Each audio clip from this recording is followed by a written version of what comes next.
Hey guys, how's everyone? Tell me if you can hear me. This is Alex, and today we're gonna try to do another live composing. And yesterday we had fun with a medley, which I will continue, I think, and I think I will record the whole process. But today I wanted to work on the Final Fantasy VII bombing mission music because I promised lots of people that I was gonna do like a extended version of it. So what I have is actually I downloaded the trailer from Tokyo Game Show, and I'm gonna use that as a reference. You guys are not gonna be able to hear that, but I'm gonna show you now. So basically, here on my Edison, I have this is the file of the TGS trailer that is on YouTube. It's the link down below, and in that trailer, there's like 1 minute of music, which I'm gonna try to recreate. Obviously, there's like sound effects in between the music, so I'm gonna try to recreate the music, ignoring the sound effects.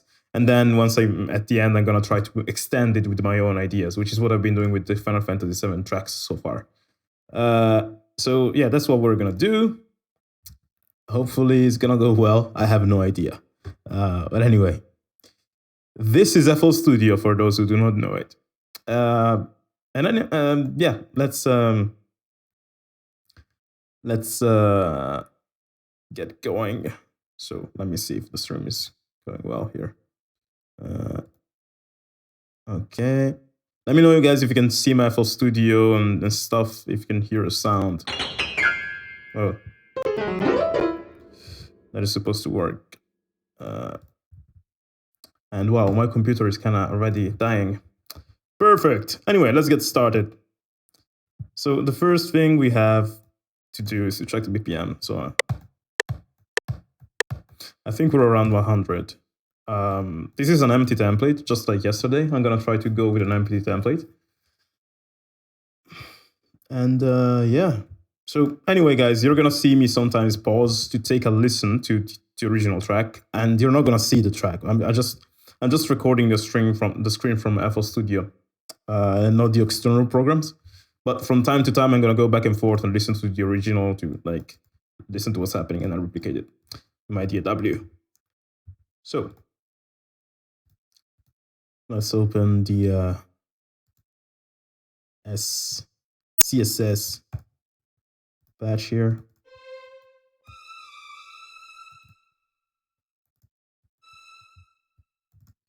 Okay.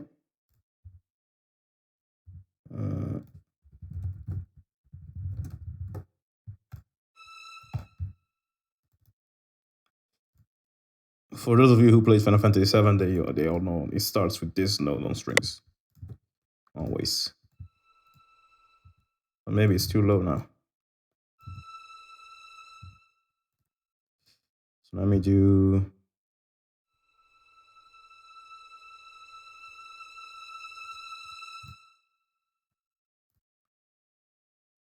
I actually wrote a version of the opening bombing mission already. However, after I did that, a new trailer came out, and I always like when I make the Final Fantasy VII Remake covers, I want to like start from the idea of the originals that are in the game or in the trailers and stuff that we heard so far, and then I try to like amplify on top of them. So the idea I wrote initially, I think I scrapped it, and now we're gonna start with this one. So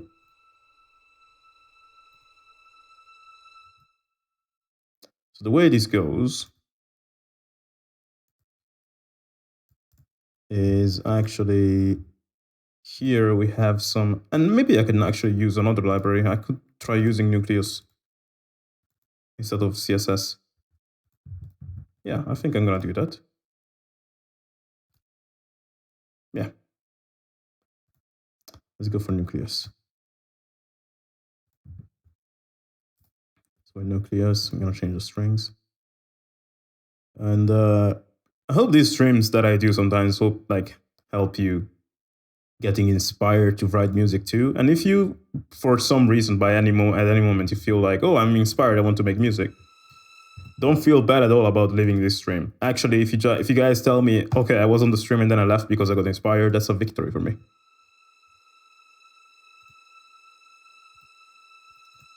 So really, really, like, don't spend time here watching me if you feel like making music yourself.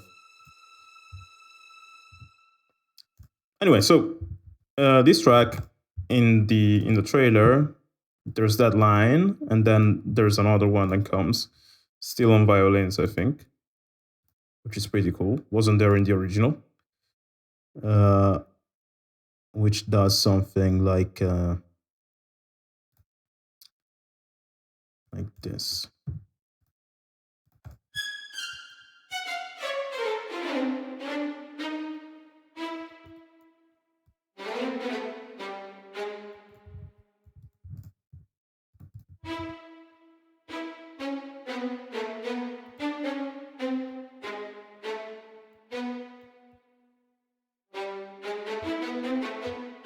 Faster than that, though.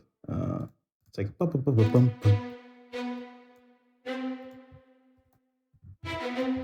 Okay, so something like that, and obviously this is an accent. This.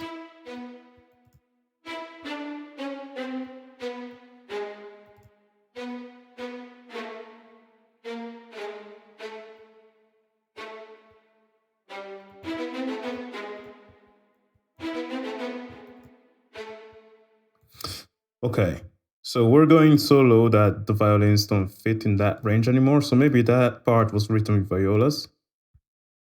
So I'm gonna switch to violas patch with Nucleus. Violas, where are they? Not pizzicatos.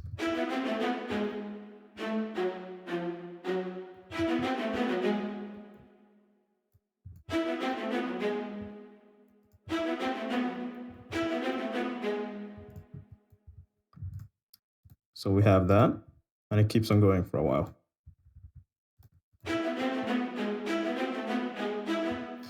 But that sounds a bit fast. And now the two. So let me check in the original what's going on.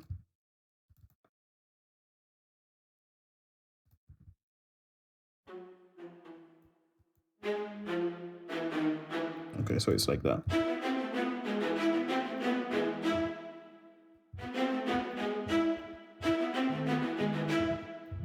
Yep, that's more correct.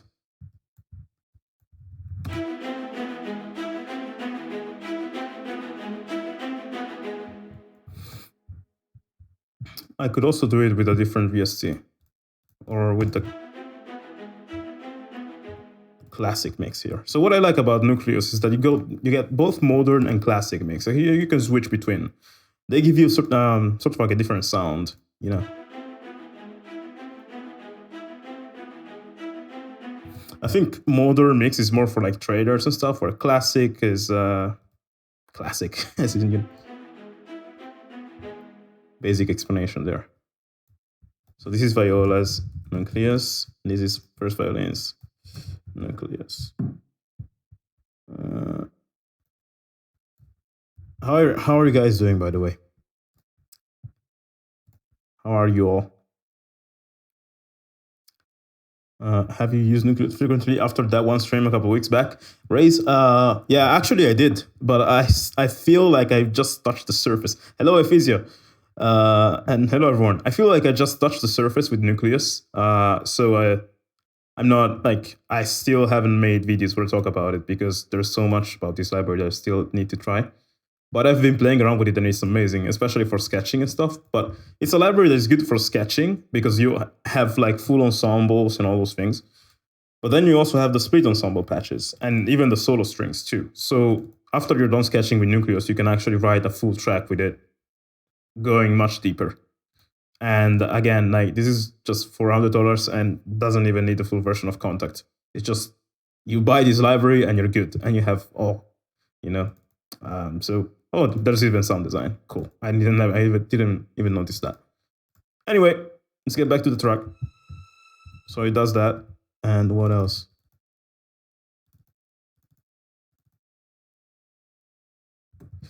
Okay, so there's another voice. Actually, it's not only one.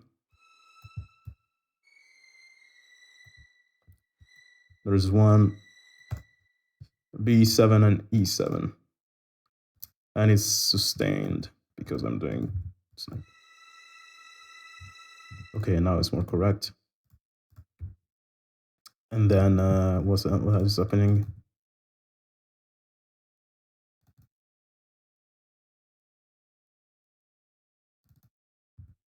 Okay.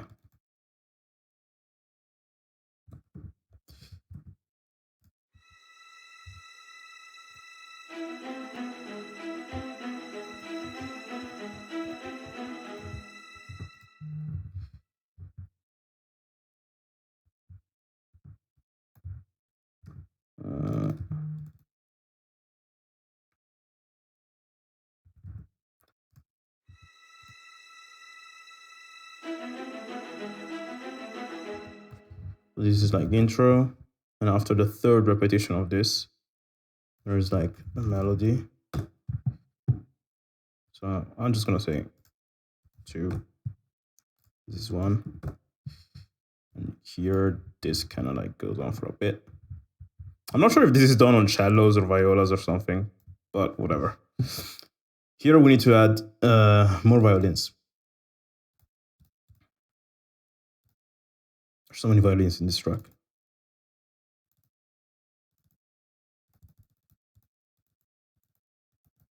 There we go.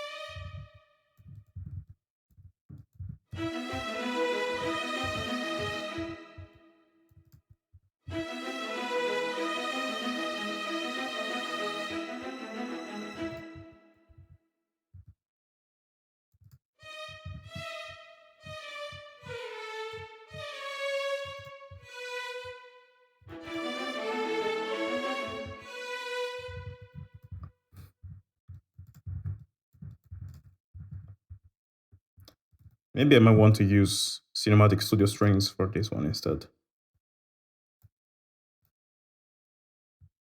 Maybe.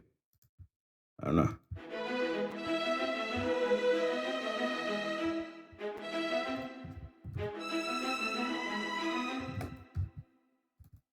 Let's use Nucleus. Maybe I can try making this whole track with Nucleus. That'd be fun. Is there a way to like tweak the legato speed? I don't remember that.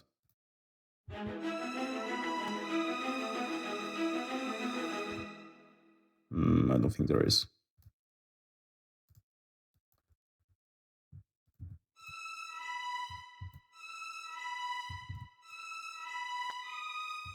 Nope, you can't. Okay. Maybe you can, and I should read the manual. Da da da. Da da da.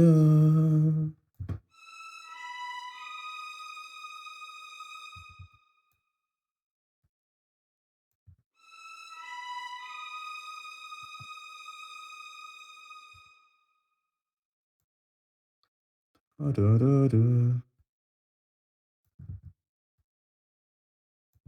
Oh, and before I forget, I need to add something on my master track. Because it's not me if I don't use OTT.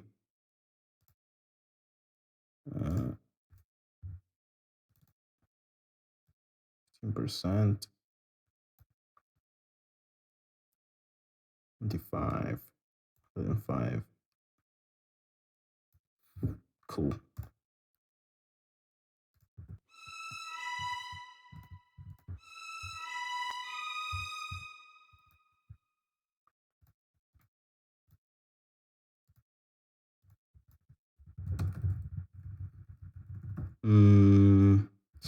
Okay. So this is gonna be second violins, first violins. Oops, I don't want to do that.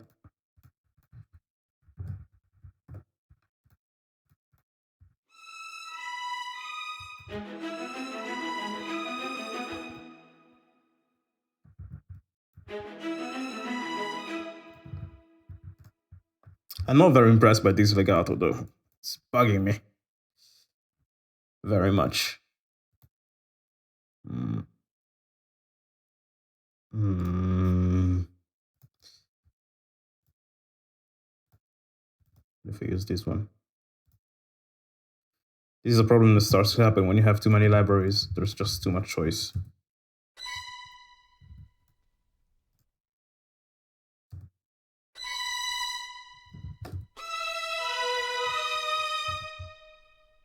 Yeah, this is kind of better. Suppose I'm going to use Metropolis Arc 1 for that.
I cannot. It's crazy to fret so much over one stupid detail such as legato.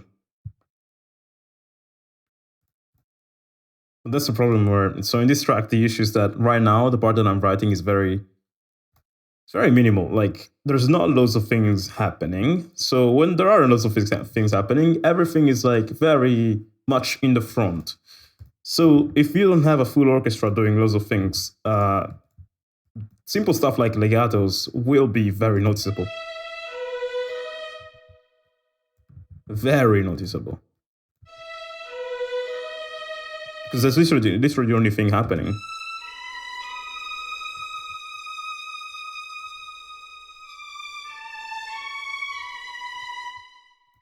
So you want to get those right. MIDI control commands are another thing you might want to get right. So.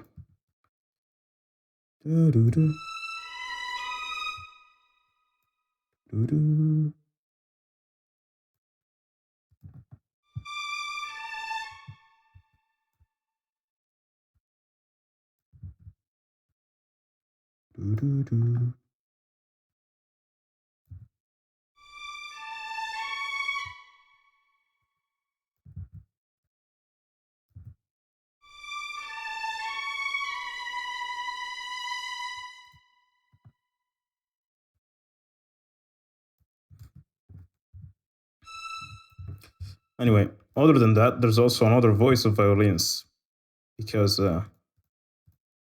this is really well done stuff. So even though it's simple, they added as much detail as possible without taking away from the main melody. So what they did is they added some like second violins, which I'm gonna do the same thing I did for the first violins here in terms of dynamics. And they do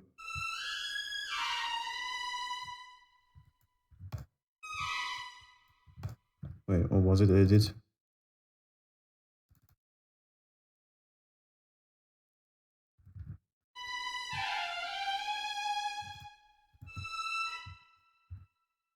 it's like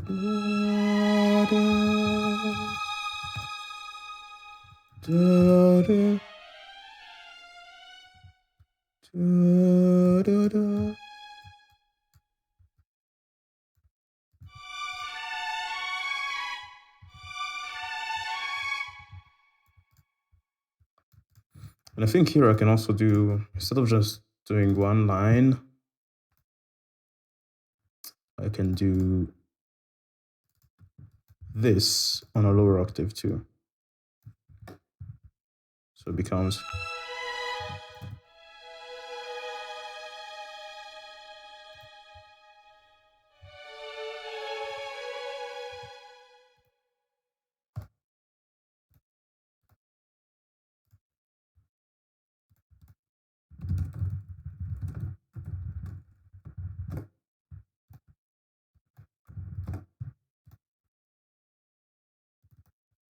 Hmm.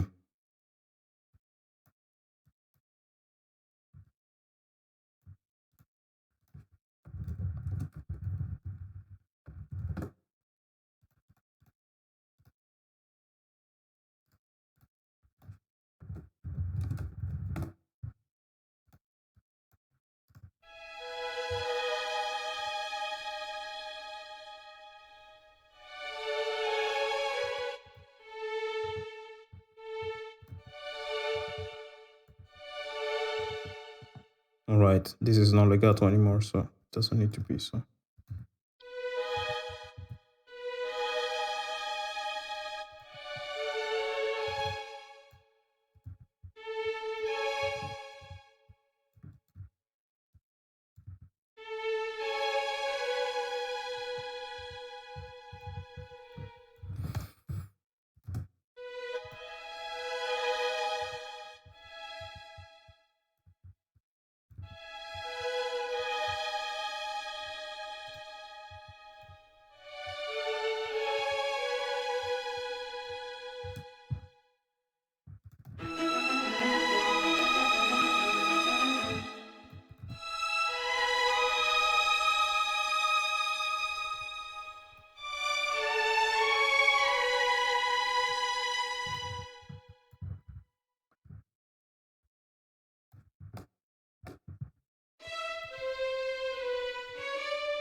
I'm not deeply convinced, but there's gonna be time for realism and details, and the time is not now.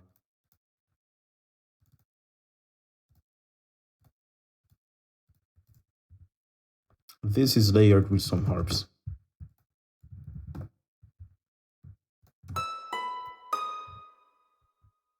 which don't need to be like that.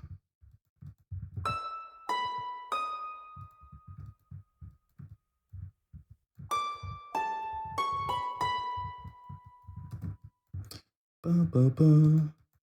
Da, do, da. Do, do, do.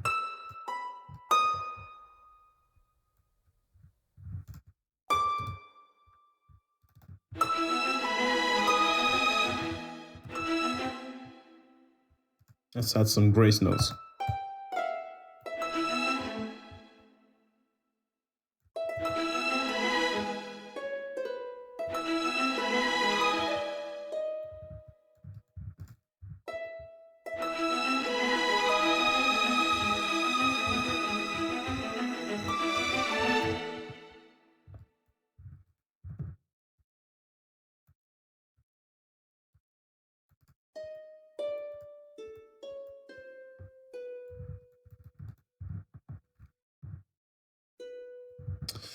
Then I also think that we could, I'm not sure if it's being done in the original track, but I'm quite sure that one way in which we can enforce these second violins, which are not so strong, is by adding some, guess what? Glockenspiel, like I always do. It might really work. It works very well with strings because they kind of blend in together in terms of like timbre, but in terms of type of sound, they're different because the strings are, when you play sustains on strings, it's kind of like a linear sound, very soft. While a Glockenspiel or a Celesta, which is what I want to add. Where the hell is it? A Celesta, not a Glockenspiel, is kind of percussive.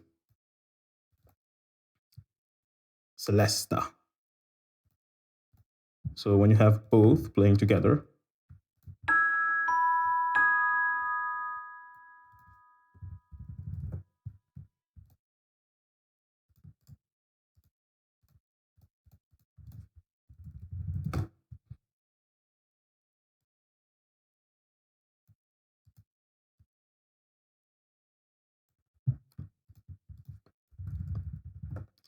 Celesta. Make these two together.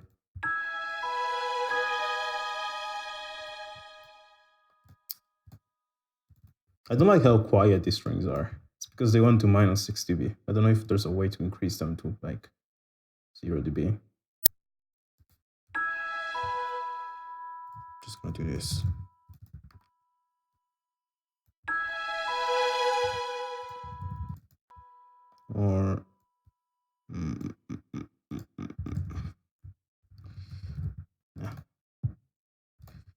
6 dB. Add this here. We add this here too. And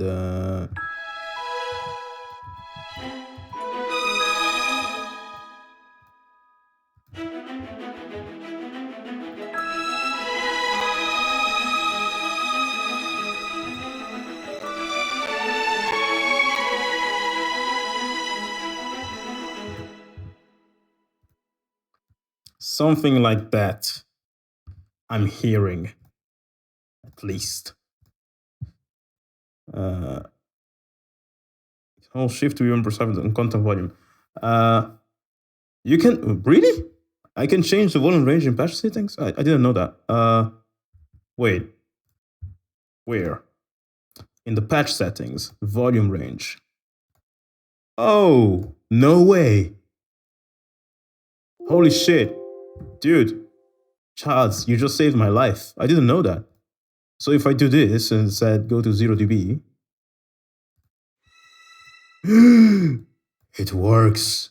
Oh my god. Chads, you're just the MVP of the day. Like, that's such an amazing thing. So the problem that I had is like some libraries that I use here in the volume slider, when I had the volume at 100% on my FL Studio, here it went to minus 6 dB for some reason. Even though I told my contact to go always to 0 dB as a default volume. And supposedly you have to go here, and then here you also have to set it to 0 dB. So I'm gonna have to do that for every single library that I have that goes to minus 6. And that's gonna see it, and it's gonna fix so many problems. Oh my god, thank you very much. How important are the right plugins for composing? Very important, I think. Oh yeah, it was Firefly. Sorry, not chats. Whatever. You guys, like, thank you very much, everyone, for your comments. And yeah, sorry if I sometimes don't read them or I get your names wrong. It's so hard to like keep track of everything while composing. But wow, this changes everything. This does change everything. Awesome. Okay, so let's get back to us.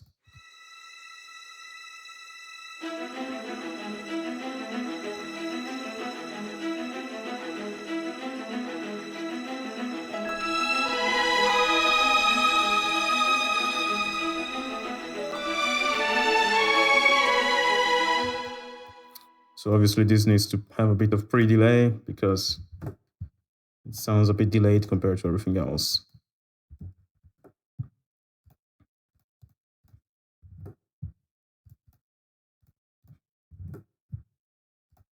I think in this bit, there's also other things happening, not only what I wrote. So here.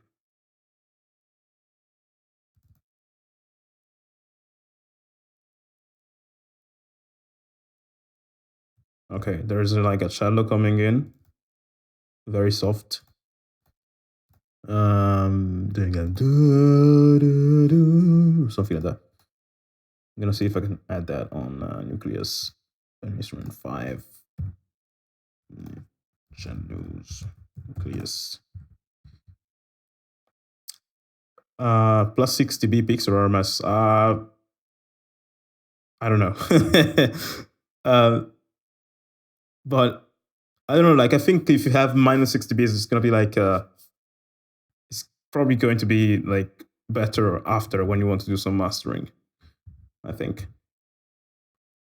Because we're talking about the choir being quiet. What choir?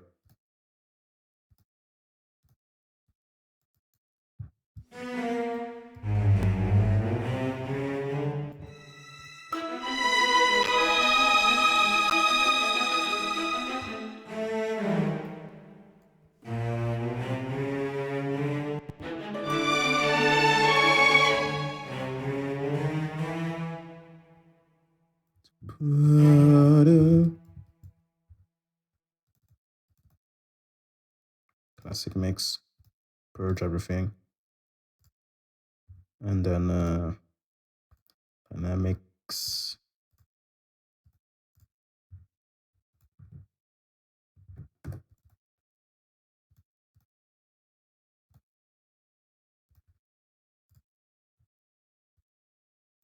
Oh,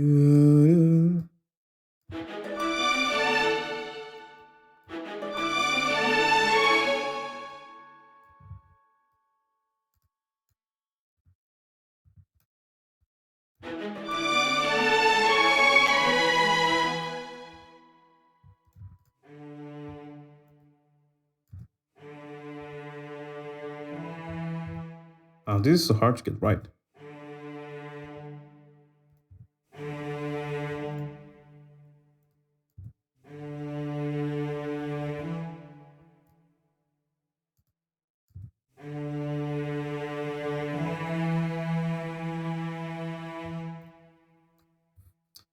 I might try with the cinematic studio strings.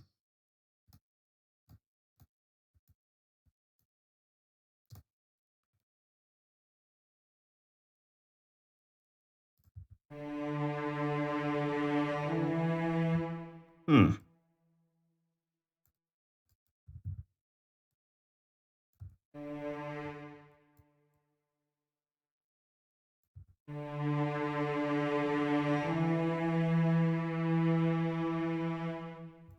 So cinematic studio strings sounds more like chamber, more intimate, while the Nucleus strings sound huge, which is not a bad thing. However, in this intro, we have a sort of like an intimate sound in the original track, and I see why we have that. Makes sense. So maybe in this intro, it might be better to use CSS.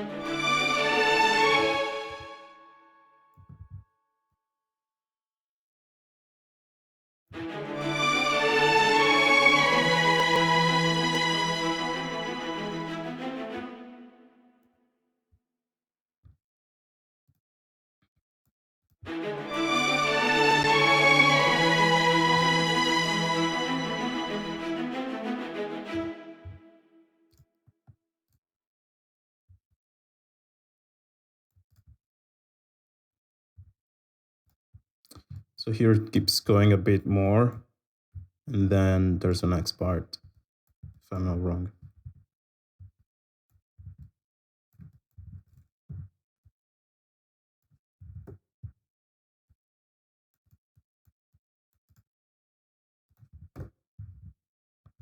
Let me check.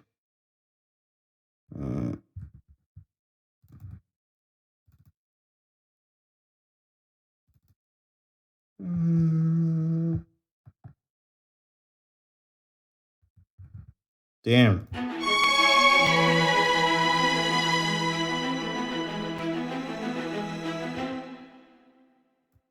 Okay. So the next part starts from here. They did a lot of like strange time signature changes. Not time signature changes, but they don't necessarily follow the grid with the melodies in this one.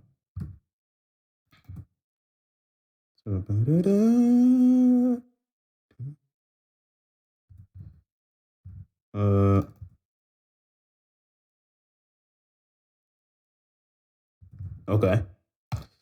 So here we have a cello, very prominent, which does the.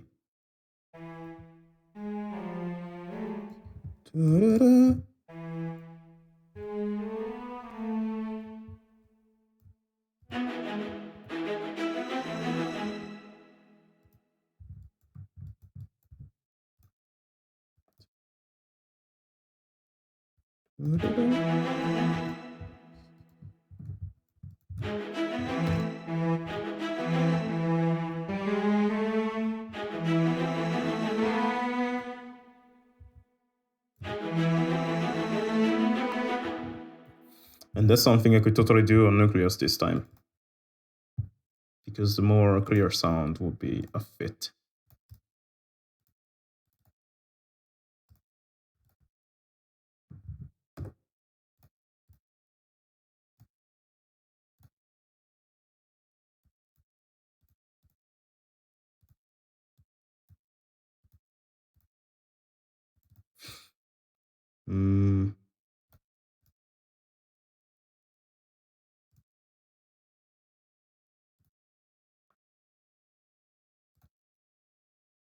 Man, intros are my least favorite part in tracks. Always. There's so much subtlety that needs to go there. It's just too much work.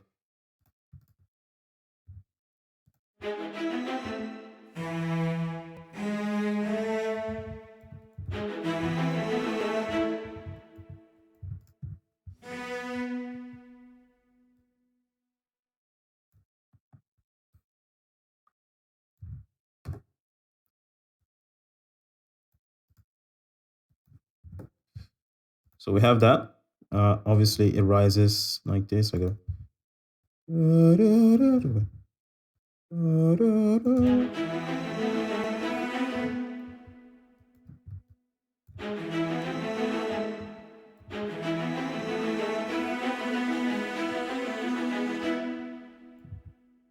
Then it goes down and then it goes back up.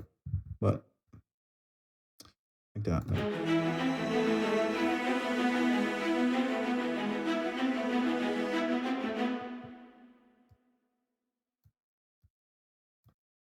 So it does something like that.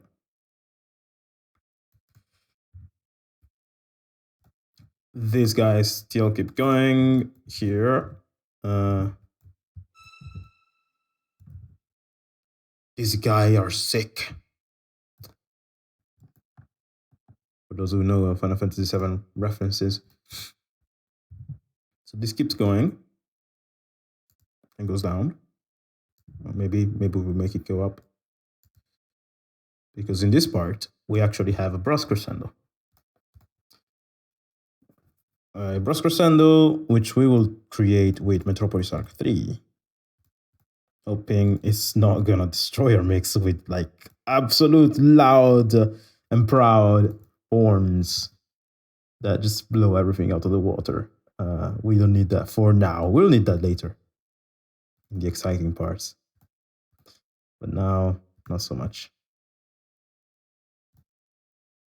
So now it's like, and there's also another like, so there's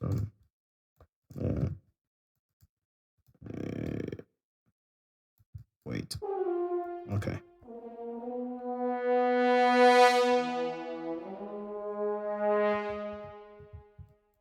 Right, what notes is he playing?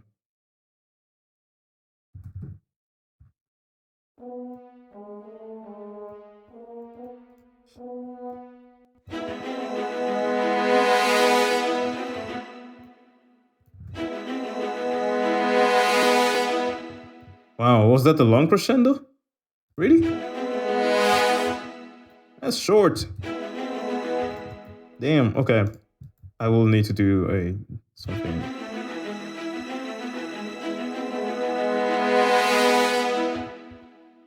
Something slightly different. So we're gonna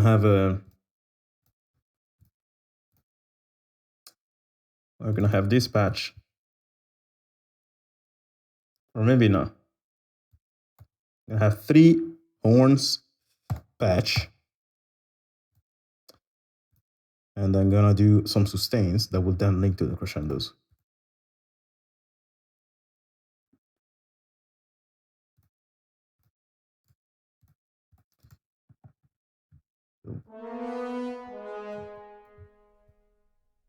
And why not? I'm gonna leave them there. So they're gonna be like an overlay, or rather the crescendos are gonna be an overlay to this sustain.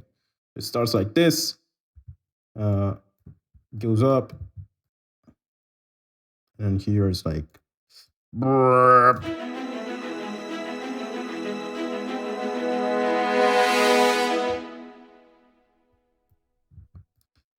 I wonder if I should add like some other, like I feel like here it would be cool to have some bass too going on. Like very subtle, but I want it there. So let me save this first. We're gonna add some bass. Drop the bass.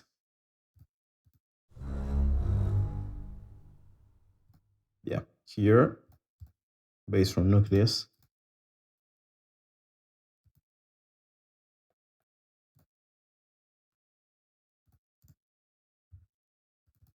Obviously going to a different.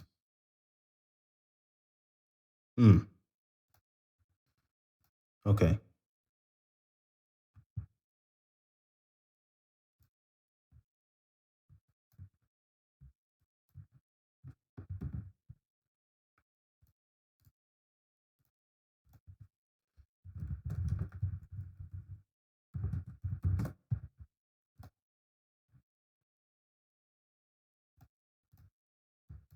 Whenever I read the word cellos, I, for some reason, think of Kellogg's, the cereals.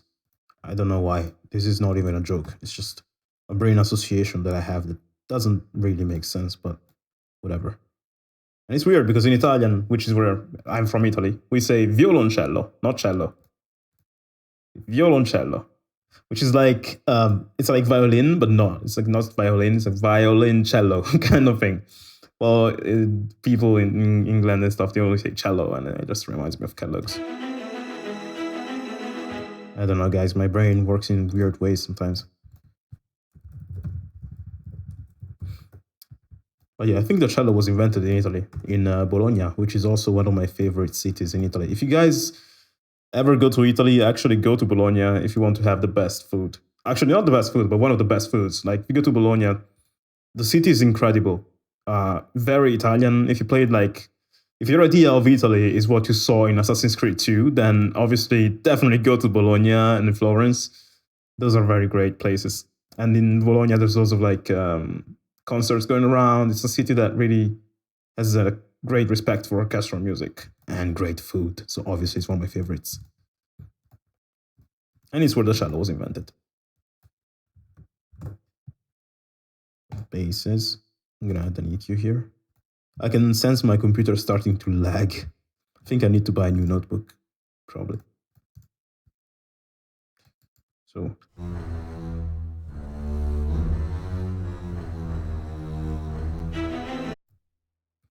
here I'm gonna add that cello, sorry, those basses.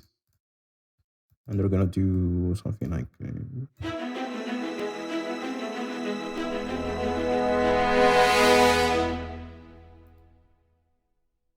because in the next part we also have some big perks coming. So this, if you double this with, I'm gonna show you now. So if we go on the percussion, and because I'm gonna have to do it later anyway. I wanted to do the percussion at the end, but whatever. If we now go here and we add some, say, where's my perk library? Rhapsody. We add a like timpani. So timpani, Rhapsody. No, timpani, Rhapsody. And you layer that, like to do a roll. Where's my rolls?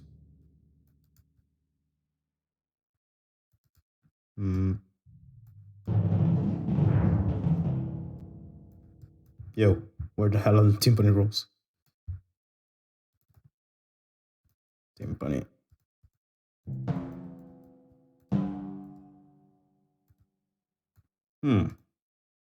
Curious. Oh, it wasn't playing them because of the dynamics. Anyway, if you go there, and you add a roll here.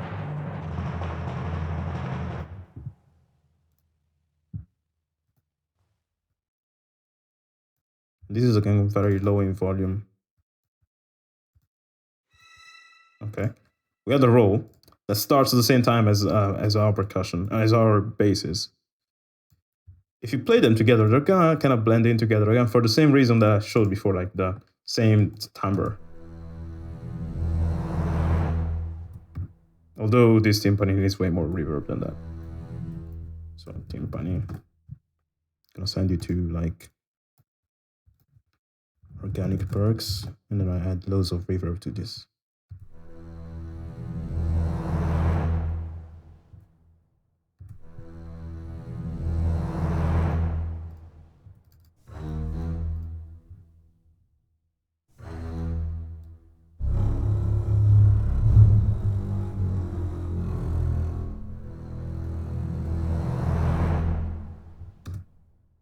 That still sounds so small. Maybe I need to tweak it from here. Oh, there was no reverb in the sample itself, that's why. Okay, now it's kind of better. I think the strings need more reverb though. Everything needs more reverb in this track. Jesus. But you get the idea. Now, because of the timpani, the strings also sound kind of stronger, and the timpani the timpani sounds stronger because of the strings too. It's kind of like goes both ways. It's like a relationship between two people. You know, if you have a relationship where two people are just awesome, but then they're also in the same element and stuff, when you put them together, their sum is gonna be bigger than their parts, kind of thing. It's like the same with orchestral layering, but you need to make sure that the instruments you're layering obviously have reasons to be together. It's not like, oh, let's add everything together just because it's cool. No. Let's add celesta with high strings because they have similar timbre, but the celesta can give a backbone because it's plucked and the strings are atmospheric. Or let's add the timpani to the basses because of the same reason. And then we also have obviously French horn. So that's cool. The horns, French horns, arc. Here, brass needs way more reverb than that. Maybe I could just, instead of doing this, just go here and tweak the reverb itself. Oh, okay. Let's set like 30 and then do like 4.5, 5. And yeah, now it's gonna be better.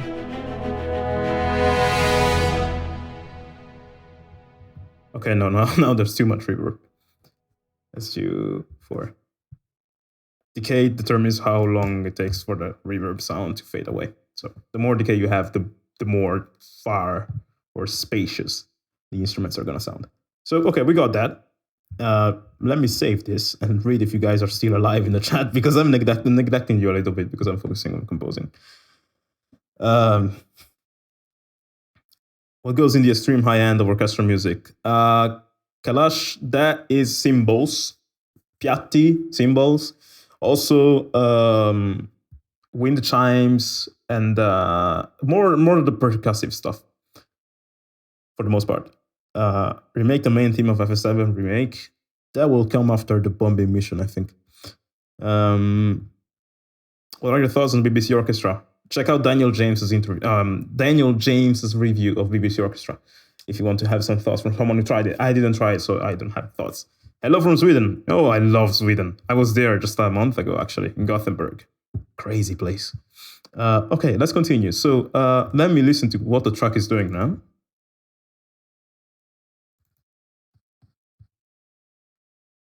Ooh.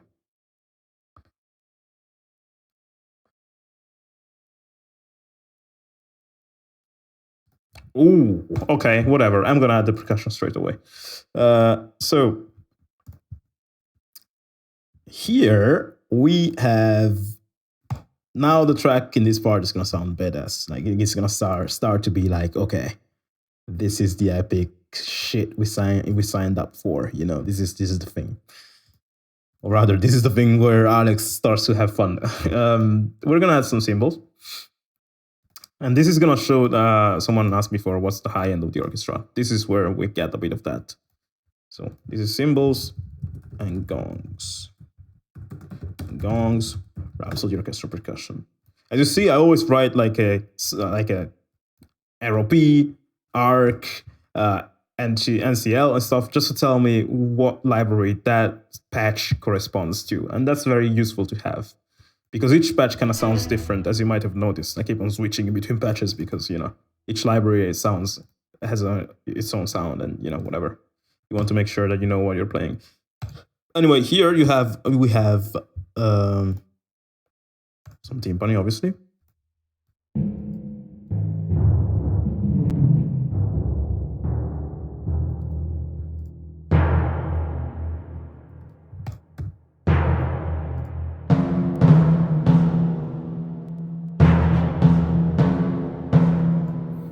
The strings kind of disappear. And we have some like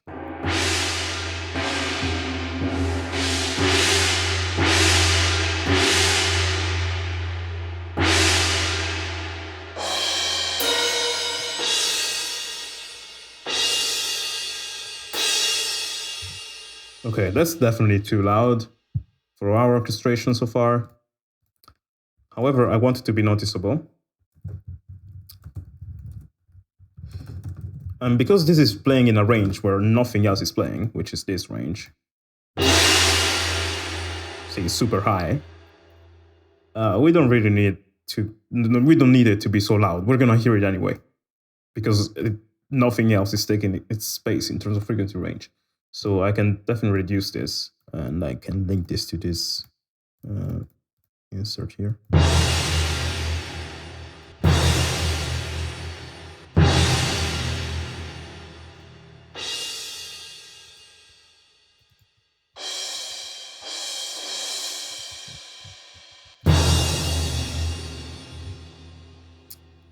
Anyway, so here we have we have a couple things going on. First thing we have obviously is the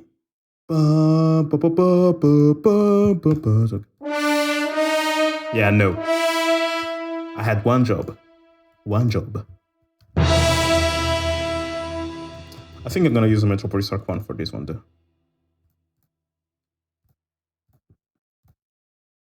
Purge everything. Arc 1, French horn.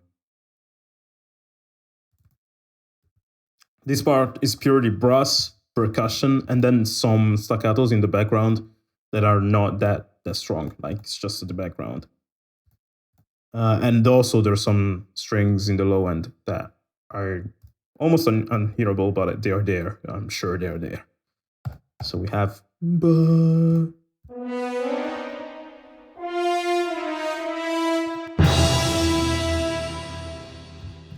I'm gonna have to do it with sustains. I got it. I'm gonna have to also like send this to a different, maybe.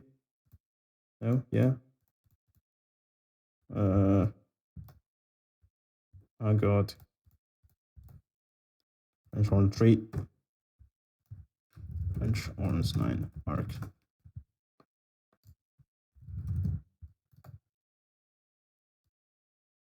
No, can do it from here. So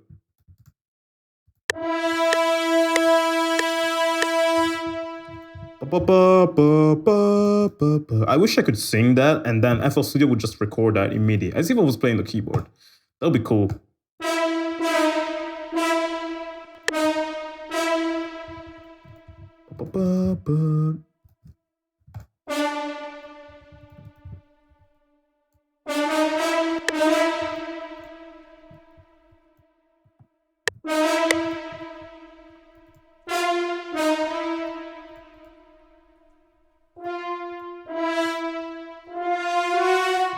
And by the way, I just had an idea.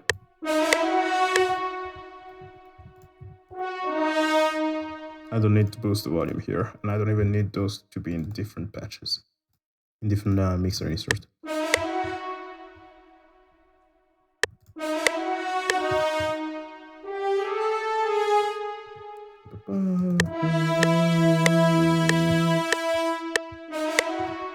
Okay, that's not right.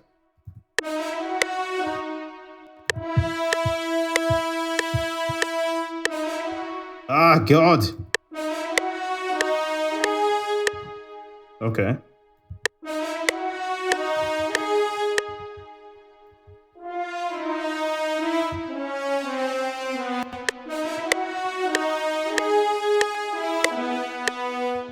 I'm sure the time is not correct, but I'm not sure where I'm doing the mistake here.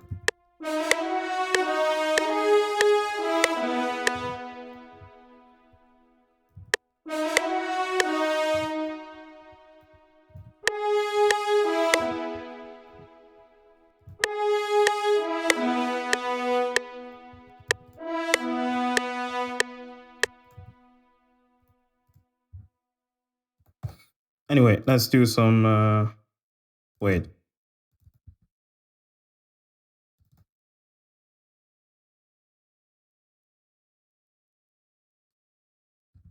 Okay.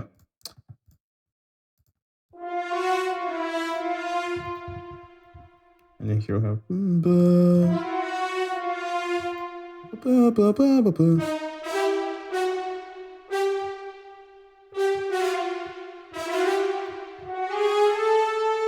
Wait, what?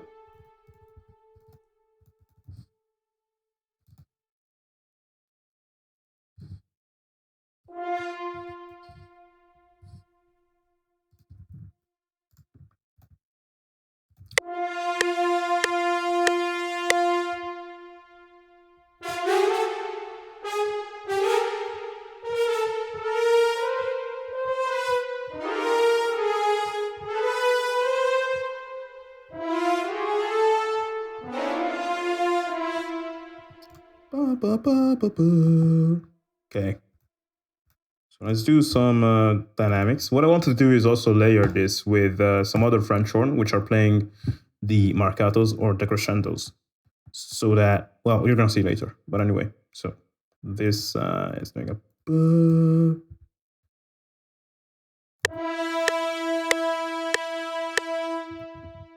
Like, we need to emulate the fact that the French horn playing is actually running out of breath as it's holding this note. So,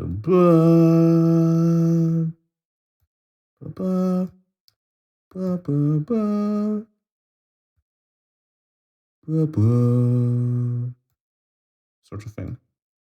This is not accurate. It's very hard to get these things accurately. And this also needs to move.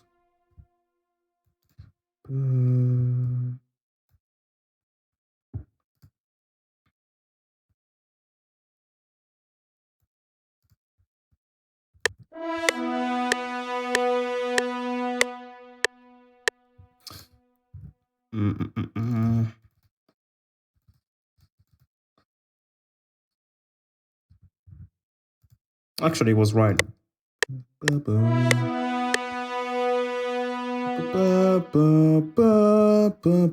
Man, this track is making me trip very badly.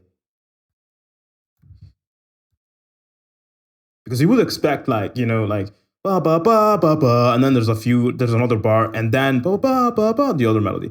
But actually, what they're doing here, I think they did it because they wanted to fit the song to video, or maybe I don't know why. But instead of like following the bars normally, like, okay, let's have a bar of rest and then start with a melody again, they are like, okay, we're gonna rest for like 2 beats and then we're gonna start with the next melody instead of resting for 1 bar, which is normal, I suppose, in film scoring. However, in video game soundtracks, it was never normal to compose that way. It was more composing to the beat, especially to, like, we're talking about a soundtrack which is originally 20 years old now. So 20 years ago, you didn't have loads of this, like, hey, let's rest for just 2 bars and then start with the melody next, you know? Well, here now, well, we're in 2019, so you kind of have that, and I have to adapt to that. It's kind of humiliating. So here that's... And this is less loud than the first one. And here.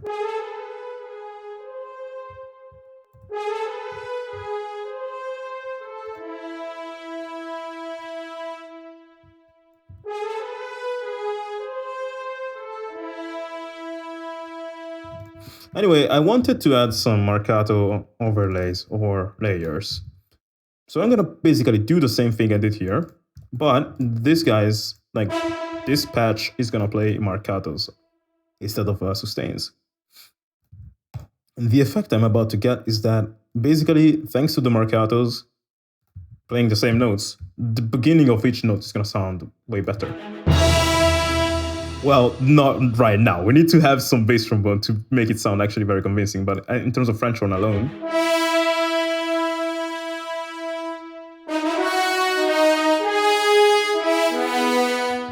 now it's way more sharp, although without the bass trombone, it sounds ridiculous. And that's what happens when you neglect to add some bass in your track, which we're gonna do now. It's just very fun. Yeah, you know, oh, it's gonna sound much better.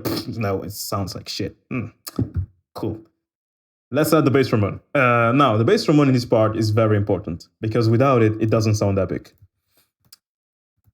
And you guys cannot hear it. I heard it in the track that I'm analyzing. The bass trombones, I'm gonna do those with arc. Or I can try using Nucleus, actually. I didn't think about it again. This is just the force of habit leading me to using the same libraries all the time. But let's see. Oh, in Nucleus you have 4 bass trombone instead of 3. Good to know. So, oh boy. Oh boy, this is some very bad boys. Don't want to mess with those guys. So Nucleus, bass trombones. So the bass trombones are doing, I think, a power chord.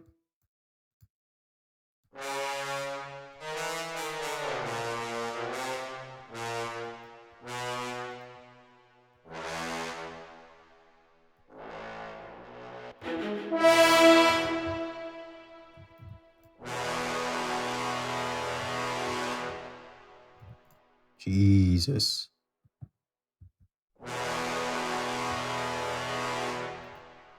What would this sound like on Mark 1 though?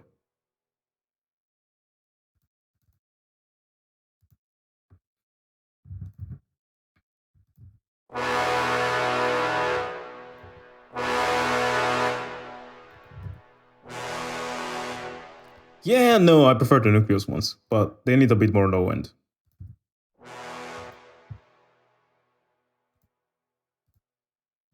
They do need a bit more low end. That's how I would speak if I didn't practice English very well when I was a kid.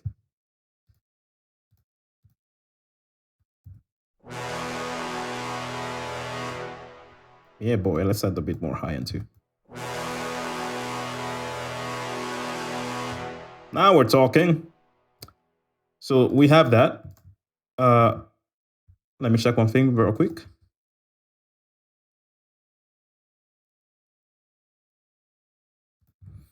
Okay.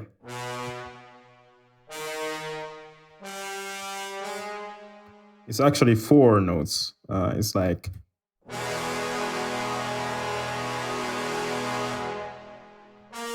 This could go to so many places. Like I could do like, you know, so like...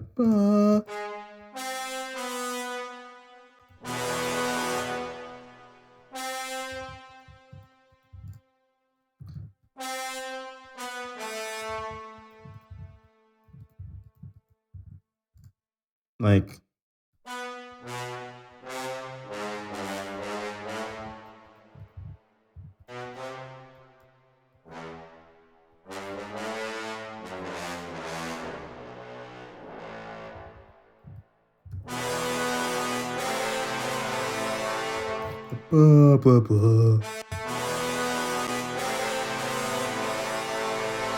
This is where Cloud, instead of like stepping out of the train by jumping and, you know, falling gracefully, he just falls down. It's like tragedy. It sucks.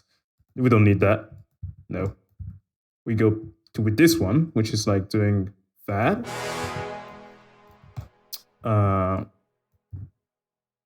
Yeah, and then it keeps on doing it, I think. But obviously we need to add some dynamics. So it's a bird.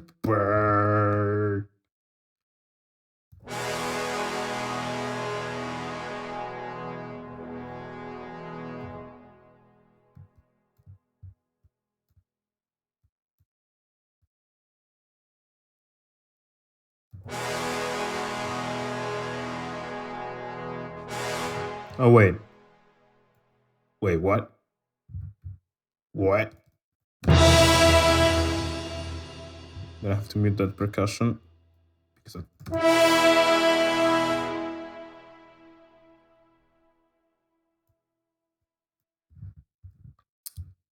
kind of confused now.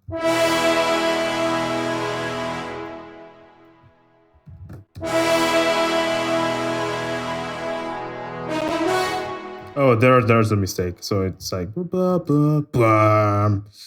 So this needs to fade away way more slowly, I suppose.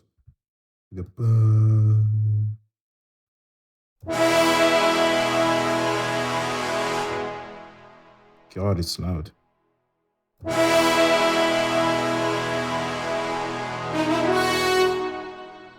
Okay, so by the time we get to blah, blah, blah, blah, they should be already kind of fading away. It's too early.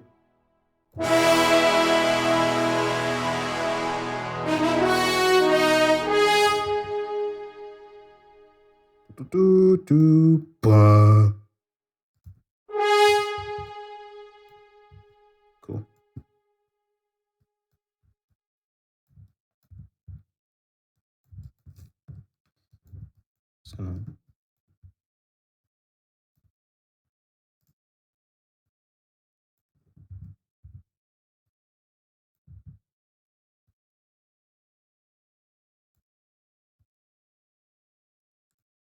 Oh boy.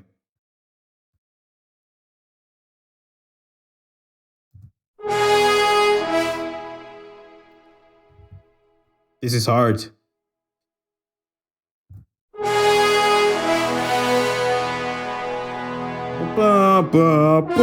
Okay, so there I need to change the chords on the bass trombone.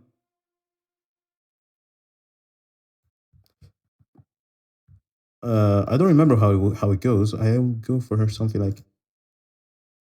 Wait. Let me do one thing first.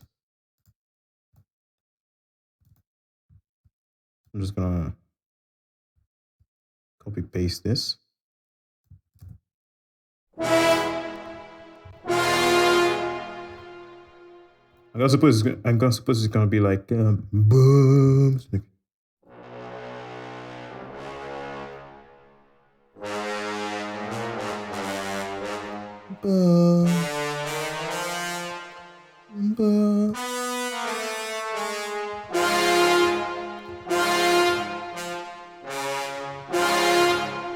Yeah, that kind of thing.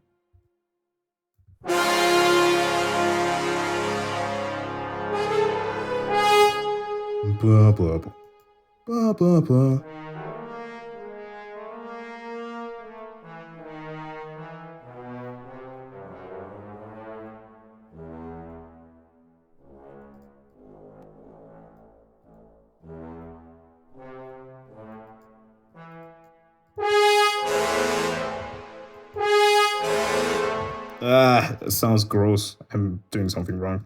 Let me check.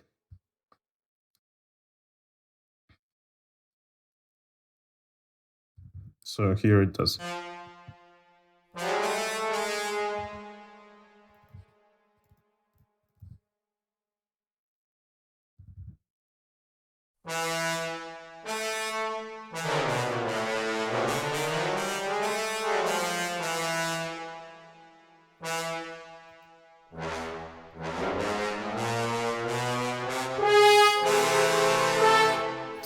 Okay, so what's going on in this part is oh,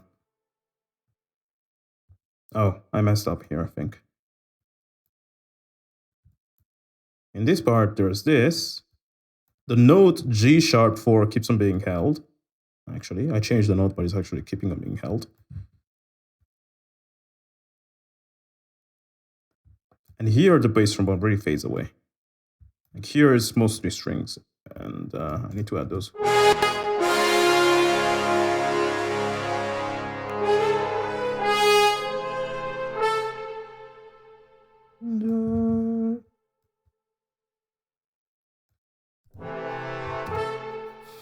Now that you got the bass trombone part handled, maybe we can do the same thing I did with the horns and do an overlay with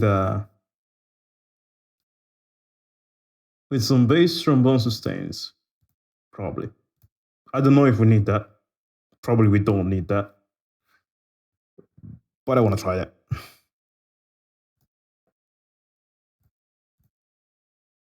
And this is the example. I was talking yesterday about the idea that to write good orchestral music, you don't necessarily need to write music that is cluttered with notes, like loads of notes everywhere. You can also just have just a few notes and have a lot of space in between notes. Like there's not a lot of things happening here. However, we took, I think, 1 hour or more to write only this intro. It's because I'm adding so much detail with all layerings and dynamics and all those things, and that matters as much as adding notes, probably even more. So writing good orchestral music, I'm relearning that it's also a question of like writing little, like not too much, but doing it in a way that is actually interesting and mind-blowing and like awesome. in terms of like how it's produced, how it's managed, and with all the realism and stuff, and layering, etc., etc. So yeah, it's crazy. Like all of that I learned in terms of how to write kind of complex music brought me where I am now. But now to go forwards and improve as a composer, I feel like I have to unlearn certain habits that I learned to go forwards. Like there's this concept of like if you want to do or to get where you've never gotten, you need to do things you've never done, kind of thing. So yeah. Anyway, guys, sorry I've been neglecting you. Let's do a very quick Q&A. Ask me anything you want about this track or about whatever in general. I'm gonna reply. I'm gonna try to be quick this time. I'm gonna read some of the comments that you guys left. The Saints go marching in. What? This piece reminds me a bit of Star Wars. I think Star Wars left such an imprint in our culture that now whenever we hear like epic brass, especially epic brass with certain types of chords on brass, we think about Star Wars instantly.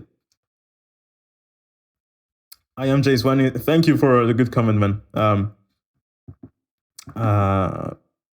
Okay. What is shortcut for cut tool in piano roll? C. Not Alt C, it's like C. And yeah, guys, okay, this sounds huge. 4 voices bass trombone. Yeah, man, bass trombone is crazy. Okay, how much money spent on these libraries? Cinematic strings only cost $299. Actually, yeah, I spent quite I think at this point I must have spent because some of these libraries I got them by doing reviews. So that's one thing you can do if you're a composer who has a bit of a following or you have incredible skills. You can get in touch with library developers and tell them, hey, I'm gonna make a demo. If you're interested, I can make a demo song for your library, and I give you the library for free. You have to write a kick-ass demo song with it. It's gonna convince people to buy it. That's one way to get libraries for free. Another is having a good following and making reviews of the libraries on YouTube or something. And usually people give you libraries for free for that. Some people, not everyone. So some libraries I got were like that, but other libraries I bought them. And I think in general, in total, if you see in the description of this video, there's a list of the libraries I use the most. And in total, I must have spent $5,000 to $7,000 in many years. Many years ever since I started making music. But $5,000 to $7,000, maybe $10,000 if you include all the courses and private lessons and other things that I bought in terms of my music career. But it's been through many years, and also that money I remade it back. Thanks to the music I made, thanks to those things. How do you make harmony? It's great. Wow. I don't know. It's such a broad question. I actually have a tutorial about how to write chords by ear and stuff. So check that out. How to get your beautiful face and style. I don't know. How do we promote this kind of music? If we're talking about covers, just the fact of making a cover is already promotion in itself. If you go on my channel and you check out the music I put out in this channel itself, you can find actually there's no playlist, but the music I put on this channel, there's some originals that I put out that got, I don't know, in a month they got 6,000 views. And then there's some Final Fantasy VII Remake covers I made that got 100,000 reviews in a month, just because in the name it says Final Fantasy VII Remake, and because they are inspired by Final Fantasy VII Remake, which is something which is way more huge than myself. So by making covers of FF7 Remake, I'm kind of like putting in my funnel all the people who are interested in FF7 Remake. And then I attract them like that, but then they stay because of the skill and the music that they hear, the ideas in the arrangement. So, making covers is already a way to promote your music in itself. If you're making original music instead, and it's like Epic Orchestral, you might want to look at promotion channels like Epic Music World and stuff like that, or Spotify playlists. But your music needs to be very good. Alex, do you recommend a Dio Majestica?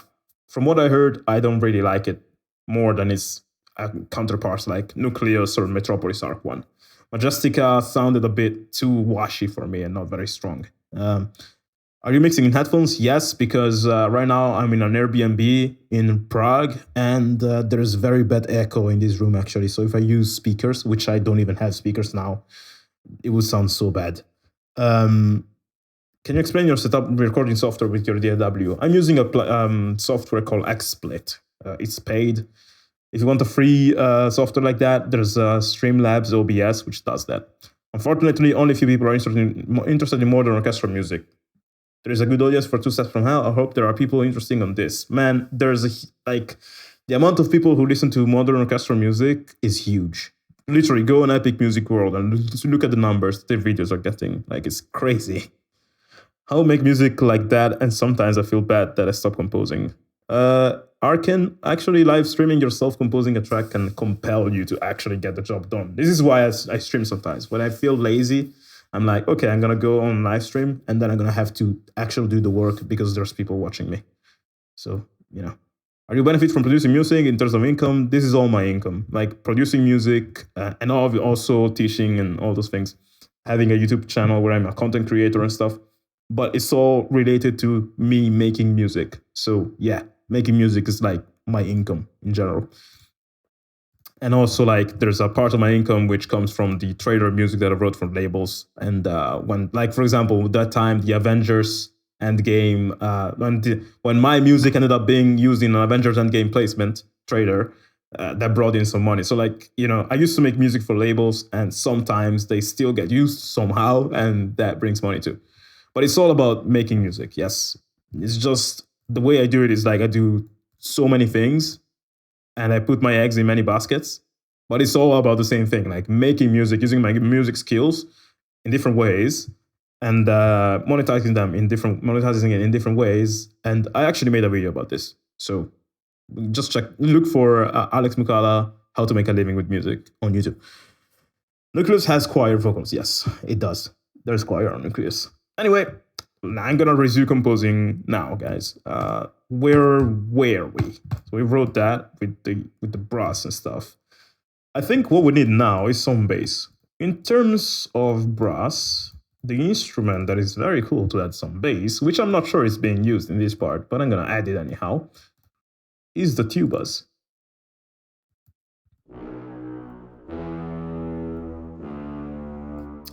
It's these bad boys. Oh yeah, I wanted to add the, sorry, I forgot about this.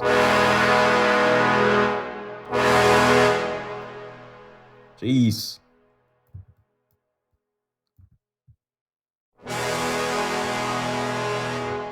Okay, I think I'm not gonna do...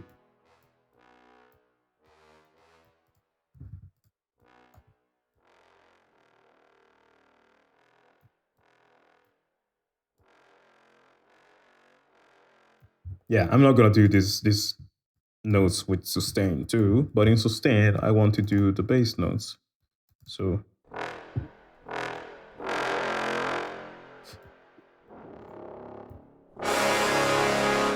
Jeez.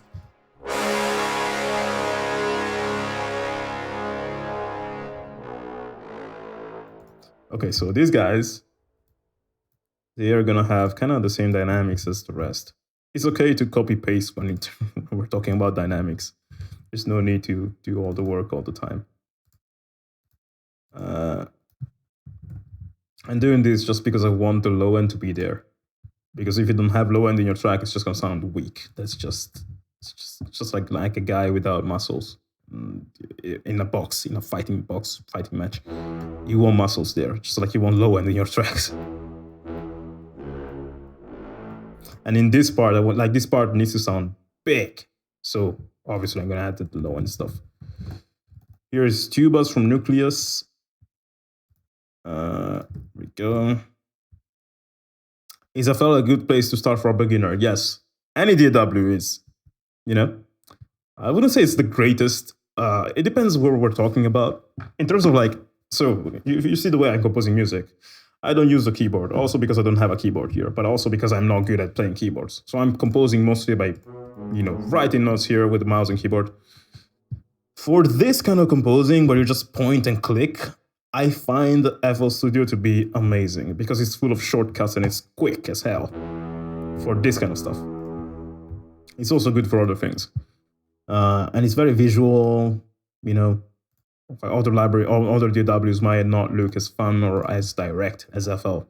So it kind of depends on what kind of person you are. Some people might work way better with Cubase or Studio One or whatever, I think it's best to try as many as you can and then make up your mind. But when I tried FL, I initially tried Reason, which was like, it didn't make sense despite the name, what the name suggests. It didn't make sense to me. Then I tried FL, and I sticked with it. And then one day I was like, hey, let's try Cubase because I'm curious. And I'm like, no. I went back to FL like after 3 days. So, you know, just pick your poison.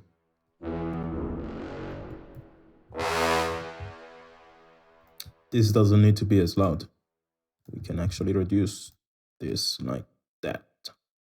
There's some things about FL Studio that make me mad. You know, it's not the perfect DW. Like there's certain like, I don't think the perfect DW exists. Like there's always gonna be some things that make you pissed, and you're gonna look at the other DWs. Like with your girlfriend, she's gonna be awesome, but there's always gonna be things that make you pissed, and you're like, oh, the other girls don't have this, but they don't have the amazing traits of your girlfriend either. You know, it's like pick your poison.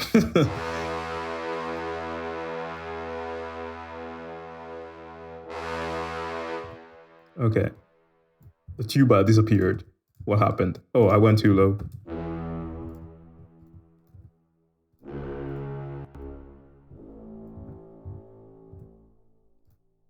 Okay, now I also wanted to add that sort of like low end on my double basses because I can and because they are good.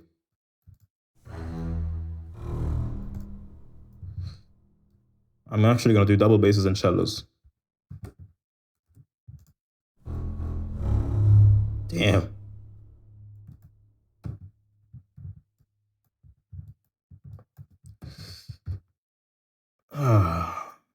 If you guys remember, yesterday I was composing something completely different. And that's one thing I like to do. Sometimes, if you're bored about composing, someone asked before, if you're bored about composing for some reason, can happen. You know, we're not machines. We need to be inspired sometimes and just take a break. But you can also be inspired by working on separate ideas. So right now, if I show you, well, I cannot, but if I show you my project folder where there's all my work in progresses, there's 3 to 4 ideas that I'm working on at the moment. And if you feel bored about working on something, you can switch to another idea you're working on. You know, just don't have too many of those. Don't juggle too many at the same time. So I like to keep my whip folder to like maximum 4 ideas that I'm working on. And then if I get to 5, I'm gonna take one of the old ideas and remove it completely and say, this is gone. You know, I don't have like a backlog that looks like my Steam library. You don't want that. You want to have 3 or 4 ideas or even less, and then you cycle through and you complete them, you know, depending on how you're feeling on that day. So that's why I started working on this one today. And tomorrow I might work on the medley again, or maybe in half an hour I get stuck here, I can go back to the idea I was working on yesterday. So it's kind of flexible. You want to give yourself the more flexible workflow that you can have. That makes it easier for you to do the job of composing music. There's no rules to follow, just strategies bring you to success the fastest. And you shouldn't care what people tell you to do, just do what comes easy to you. This is what comes easy to me. Although one thing that people say frequently that I would actually recommend to that is actually very good advice is like finish everything you start, even if it sounds like shit. Or, you know, like not finish everything you start, but try to like stick with an idea for at least, I don't know, 1-2 days. For me, it's like 20 hours. If by the 20th hour, the idea I'm working on still doesn't convince me, I'm gonna let it go. But usually I try not to let it go before that.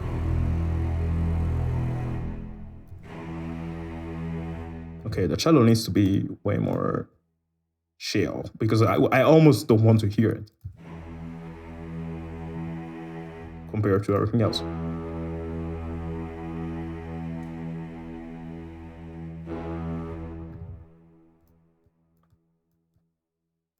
So I'm gonna do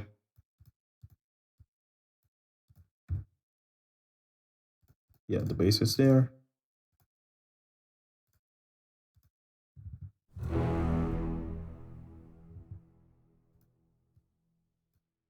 I want to also add more voices on the tuba. So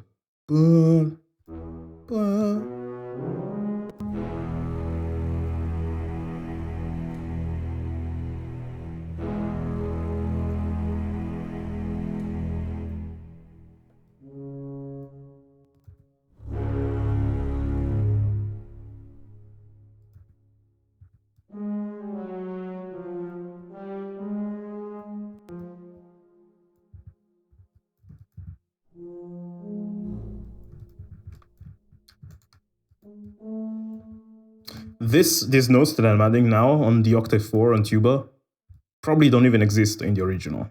It's just something that, I don't know, I felt it belonged there for some reason. I wanted to add it there. And my tracks are sometimes full of details like that you would never hear unless you, I don't know, listen to the track 200 times or you download the stems of the track or whatever. Anyway, let's listen to what this sounds like. I hope it doesn't sound like shit.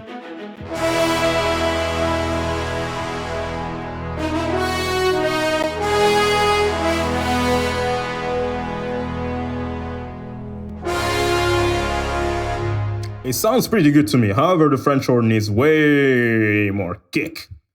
So there's two things we could do. We could reduce the volume of everything else, reduce the dynamics of everything else, increase the dynamics of the French horn, or we could layer the French horn a bit more. I'm not sure what I want to do. Maybe let's increase the dynamics of the French horn. Yeah, let's do that.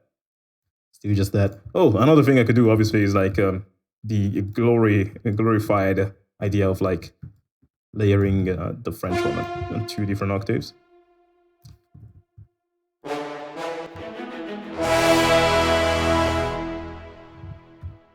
Yeah, I think I'm gonna do that. So I do, yeah, I'll double the marcato French horns. I'm also gonna do use 3 horns here and then 3 horns down below on the 3 horns patch.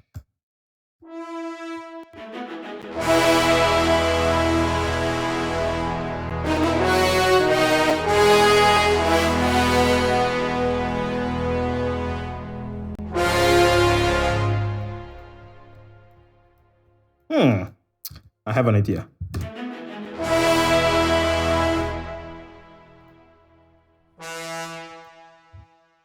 I could do that melody on bass trombones.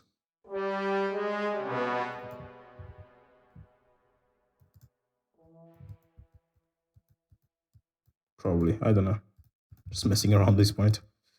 And also, this problem could be obviously solved by mixing too.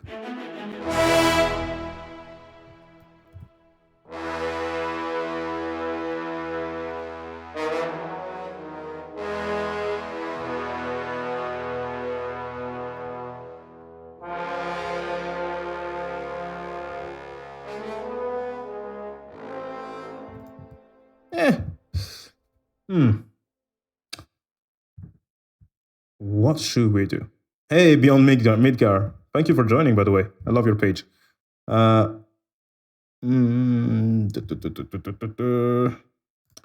What should we do?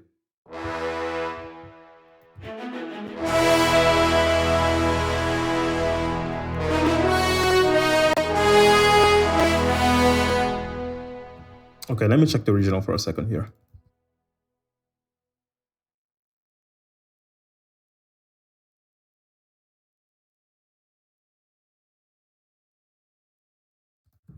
Okay. Let's leave it like that for now. I'm just going to increase the French horn volume slightly. Here. And then I just noticed that there's also some strings doing stuff that I didn't notice before. Let me save. There's some high strings holding a note again, like in the intro.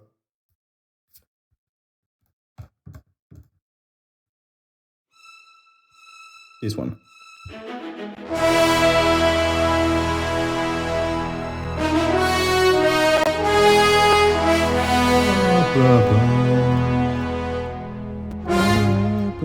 Here I'm supposed to do.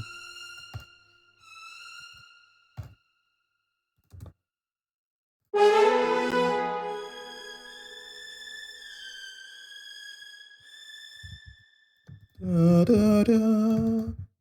Oh my god, what happened?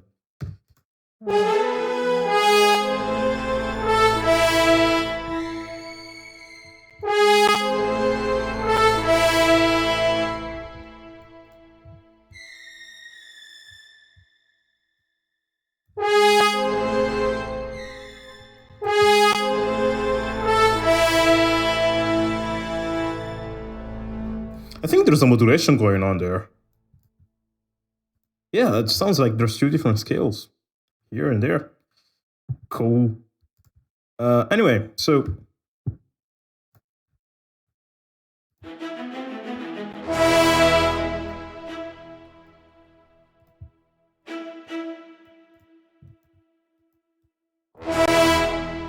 I could also enforce the melody by doing something like.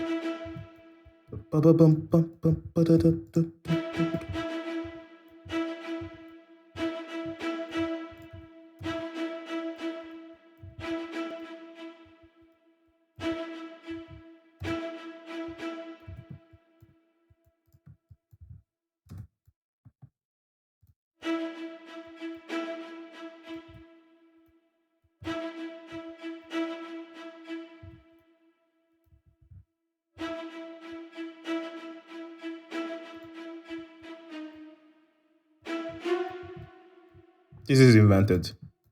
Just a way to enforce what is not working right now.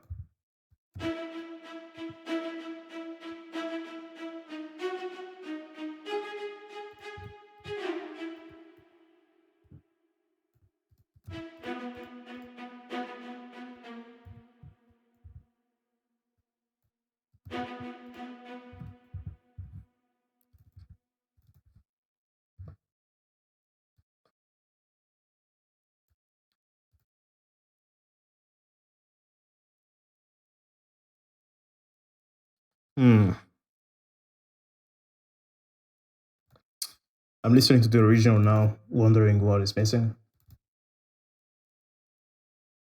I honestly have no idea. I think nothing is missing. Probably it's just a mixing problem.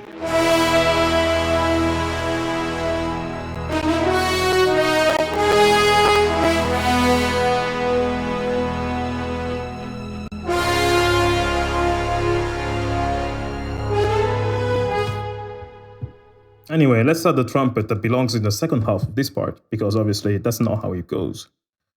There's more. So, tubas, go to this mixer insert, tubas here, if you so please. And then the trumpets, which in the second half. Damn. I don't know why, but the sound of this instrument sounds kind of annoying to me, like the trumpet. I mean, it's awesome because there's another instrument that goes to the highest range where like other instruments don't dare to go, but it's kind of. Do you guys remember the vuvuzela from the Football World League or something? Kind of reminds me of vuvuzelas, or even worse because it's higher pitched than a vuvuzela. It's just like the trumpets for me. It's like that mosquito at like 1 a.m. that is in your room, and that's like, and you're just, oh my god, shut up, and you just turn on the light to kill it, and then as you turn on the light, it just disappears. It shuts up, and then you turn off the light, and it's, yeah, that's what the trumpet feels like to me. However, it's very necessary in an orchestration to make the brass really shine, and also it allows you to go higher without sounding weird. Because if you take the French horn to the highest pitch, like you do with the trumpets, they're just gonna suffer, and you hear that. But with the trumpet, it doesn't happen. So here,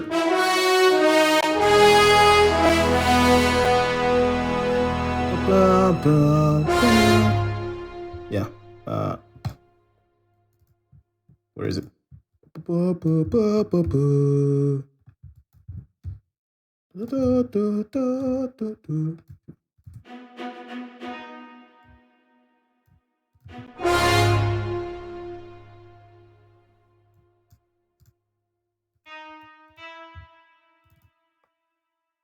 Trumpets, nucleus, staccatos, and sustains on a higher octave, sorry.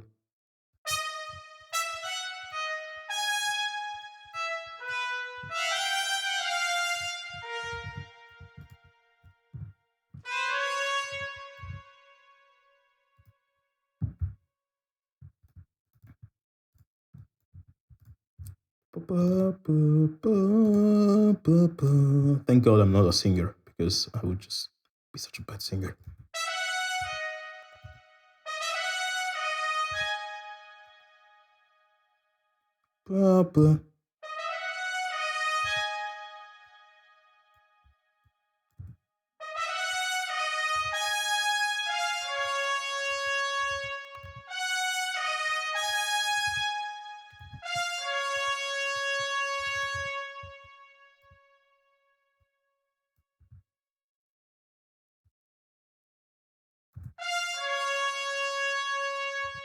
See, it sounds very bright. Actually, so bright that I'm getting some overtones. So,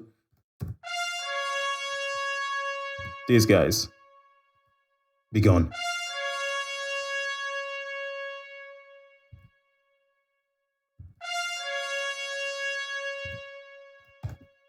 Okay, since this is not strong enough, I want to layer it with some Mark III. And if I wanted to go even higher than that, you know, higher than the trumpets, I could if I added some woodwinds, which are so rarely used in orchestrations these days. Probably because, honestly, I don't know why. Probably because they sound kind of tiny, and when you use them, they kind of make your orchestration sound less aggressive. But if you use Piccolo to do this, ba ba ba ba ba ba, it's gonna be insane. It's just gonna be out there in the mix. Like, it's not gonna be able to ignore. It's gonna be like 3 children screaming at the highest pitch they can reach. You're gonna hear that no matter who you are. And but we don't want that. I just want more trumpets. So I'm gonna do this.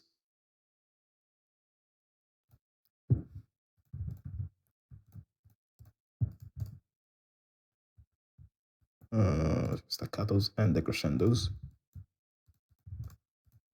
Brace yourselves because I think it's gonna be quite loud. Oh my god, that was louder than I thought. Jesus. Oh, it's loud because it's on the French horn channel. That's why. Man, what the hell?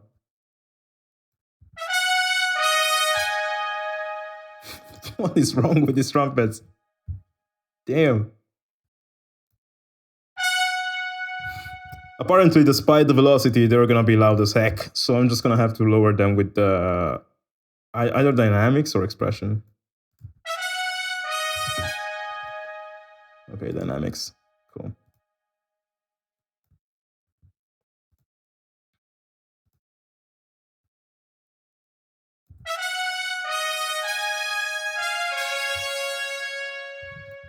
There's so much reverb on these trumpets, it's weird.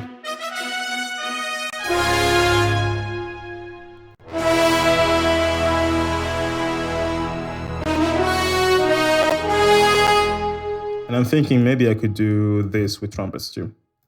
So the trumpets get nasty only when you go high. If you go low, see, it's still bearable. Here it's kind of educated. It's like an educated child that knows how to shut up. And then here's like, yeah, I'm gonna scream at the top of my lungs. So, Jesus, I don't know. Their character is so interesting.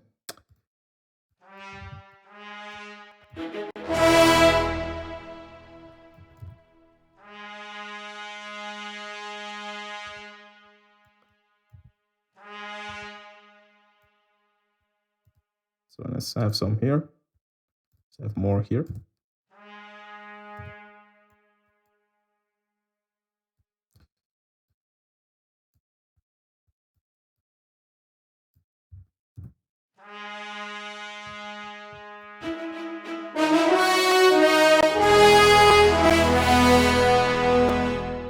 Oh, I forgot one part.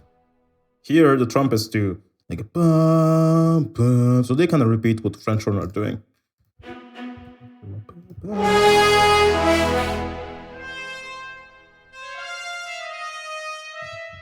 And that's where you start to feel something like the disturbance in the force. The trumpets are coming. Run.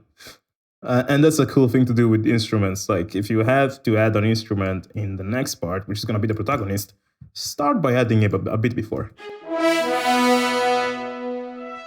So people know it's coming.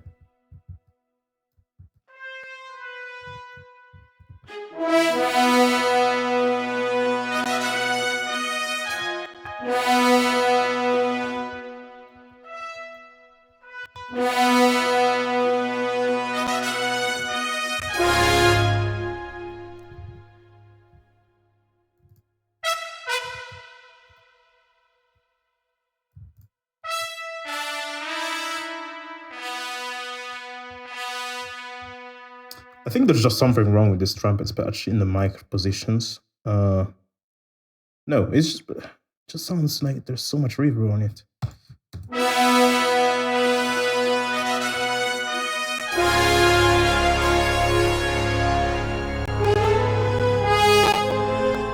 I'm gonna see that another time. So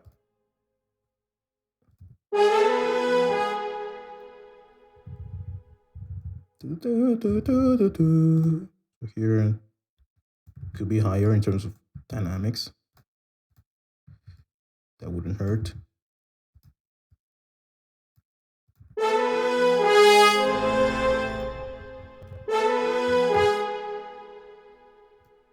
Oh.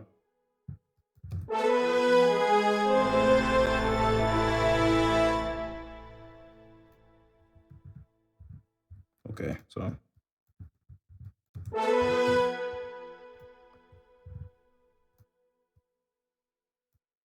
5% up. Let's do more than that.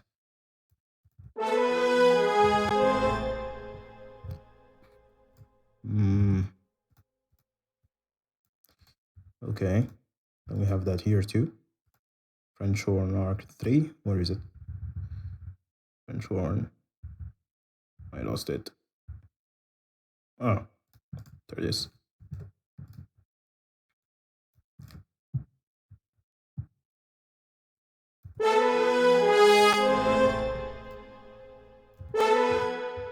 It's not really working. Okay.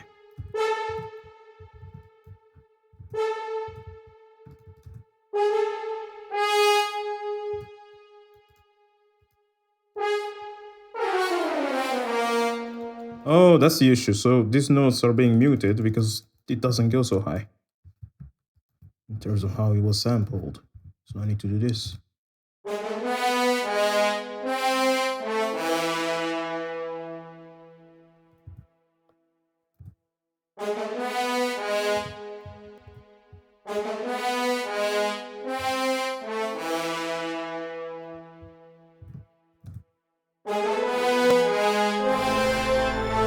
Or I can just not use that and that's it. Let's not use it.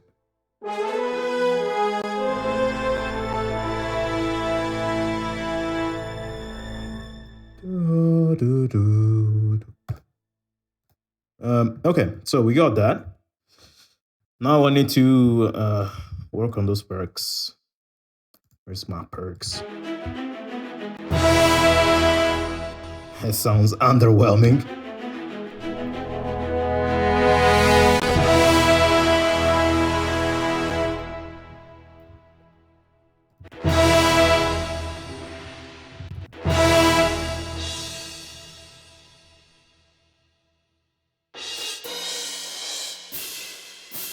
Oh, that's better.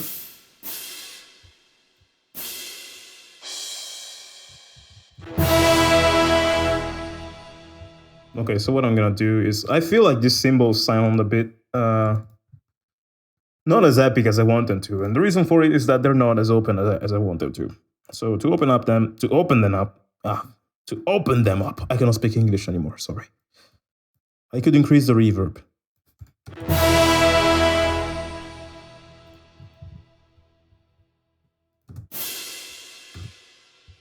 So I'm actually gonna send them to a different mixer insert. I'm gonna call this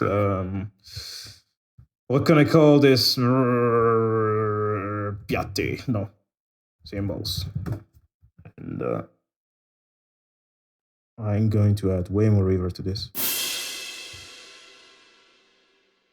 And I'm gonna reduce the dry signal so it sounds more.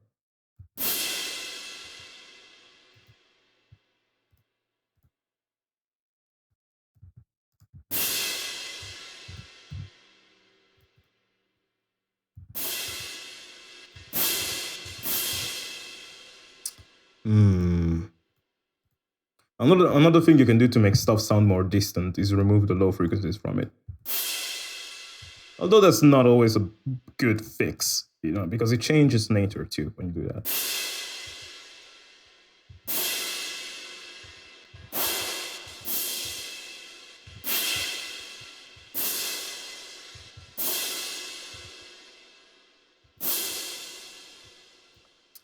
And another thing you can do is obviously layer it with some library that has a better sound. Now, I'm not sure what percussive libraries I have in terms of cymbals and stuff.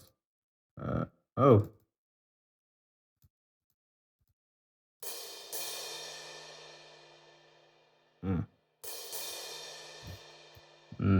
to what I wanted. Maybe I can try using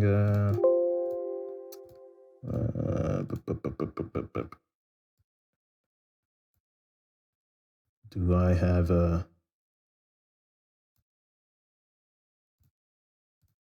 maybe there's symbols in Metropolis Arc 3. I don't know. Oh, there's timpani.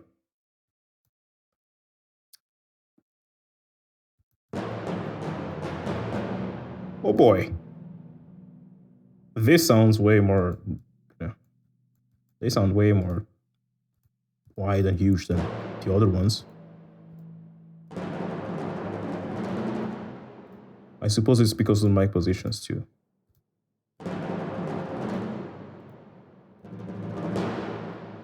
Cool. Nice. I might use those later, but I want some symbols now. Solo percussion, taiko, solo percussion. No, we don't have that.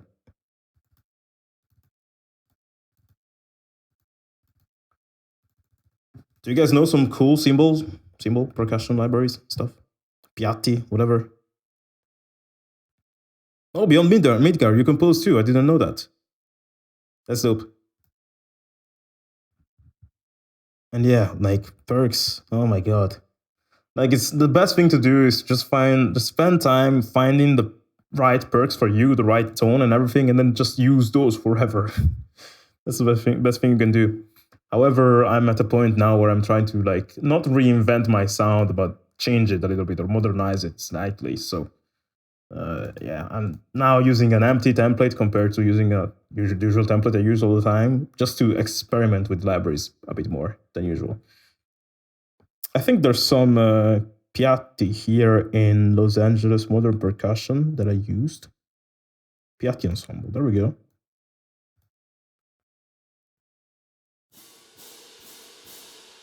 It's so cool to read names like this, Piatti and stuff, because it makes me proud of being Italian and being able to actually say it correctly. Instead of saying Piatti, or instead of saying, I don't know, what do people say? Arpeggio, or... Which I say too, because otherwise people don't understand me, but... You know? Staccato or something. Staccato.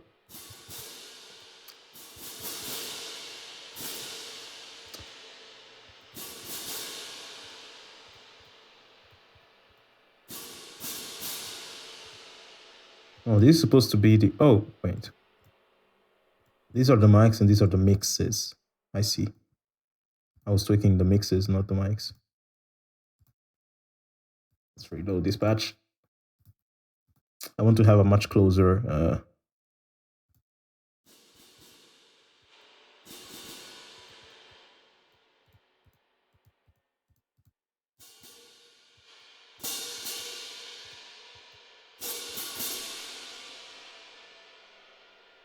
wait, which one are the close mics?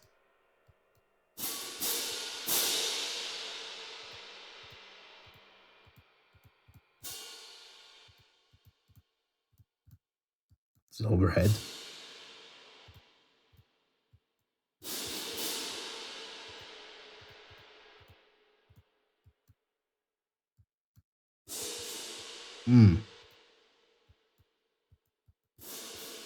No, I cannot find the close mics.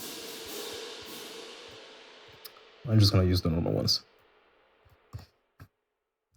So it's Piatti,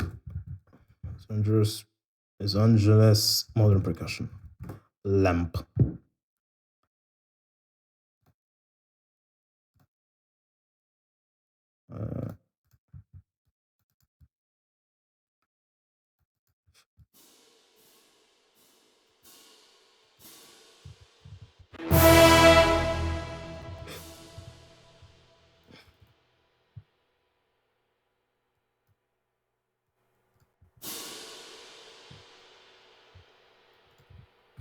Another thing you can do to widen up the PercX, which is a cheat because it's not being done in the track right now, is to add some, what are they called? Yeah, triangle rolls. Some triangle rolls. I'm gonna try that, but I'm not gonna be glad because they don't exist in the original. Single instrument, triangle.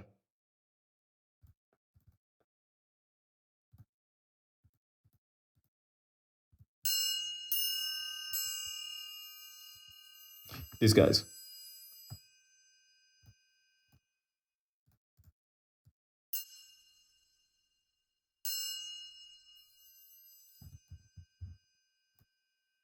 Which I heard a lot in Final Fantasy music, actually. Especially in Final Fantasy 13 and a few other Final Fantasies that people don't know as much. Yeah, that sounds like school's over on one side. On the other side, they just go to that high frequency that other instruments don't go to. So if you have those, compared to,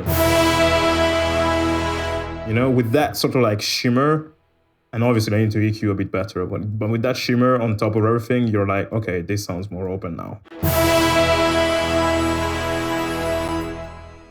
But I don't want to add that because it's you know, it's not there in the original, and it's kind of you know, mess up your mix very quick. Although I added it in my battle theme cover, it's there, and I love to hear it. Anyway, let's progress. I don't want to lose so much time on this detail. What I need to do now is to enhance the timpani, which I could do this. And here to do like a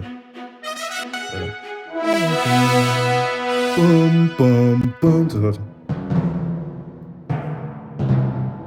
which sounds so classical. We don't do that anymore.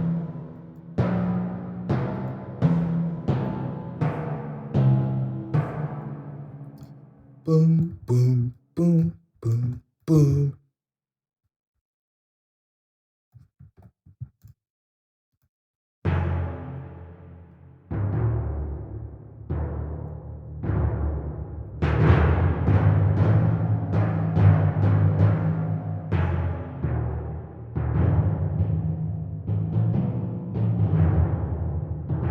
Oh, oh boy, that's not good.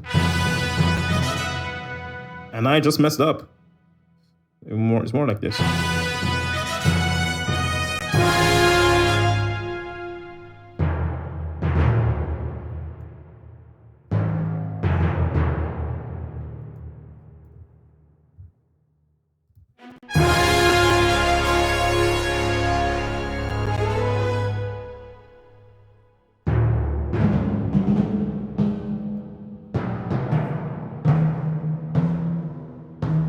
Wait a second.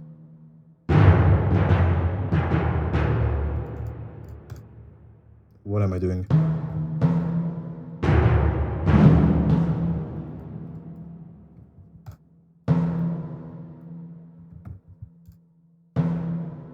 Oh, it's the same samples.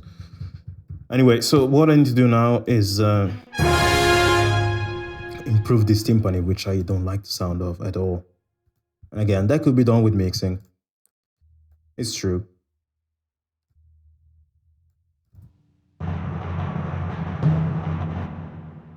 It could.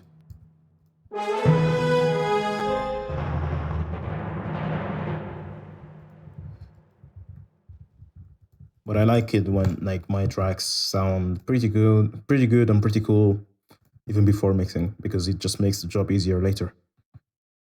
So that's one reason why I like to, you know, invest in good libraries, because they just sound good out of the box, and it's more inspiring when you write music, and it's gonna be helping you when you mix the music later.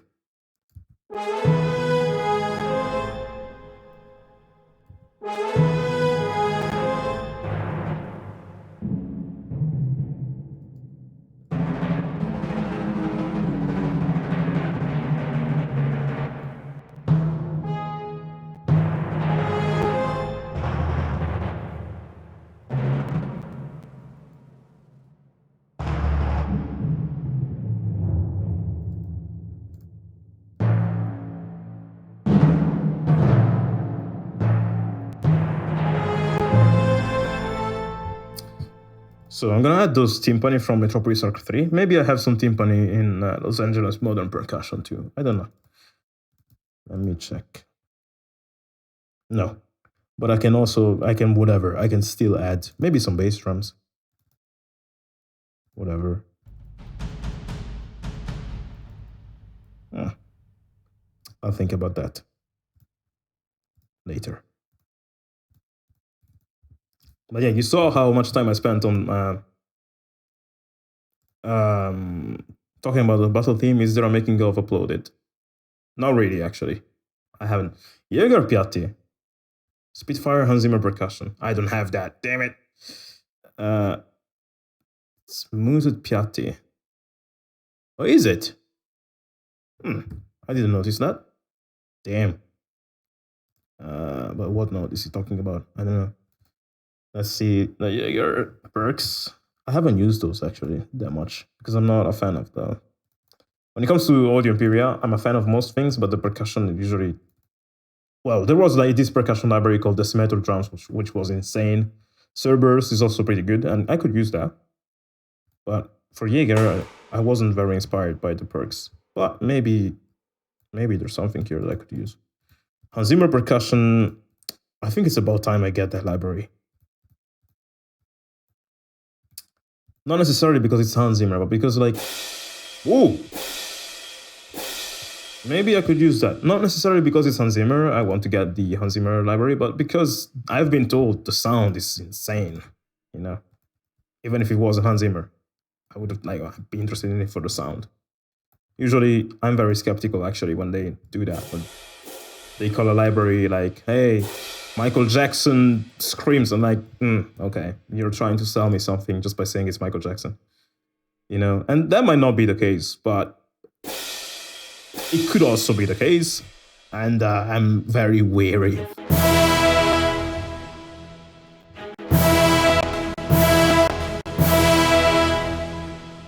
I'm very wary of the sort of libraries like that. No, I'm not going to use Jaeger. Let's see the timpani. Do we have timpani on Jaeger? No. Let's go with the timpani in this one then.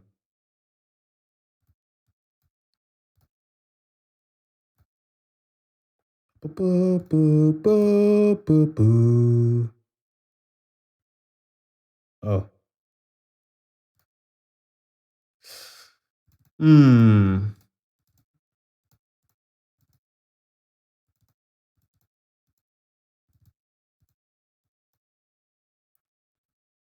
So, timpani, arc 3, arc, whatever. Timpani hits. Timpani rolls. I think I understood what you meant by muted timpani.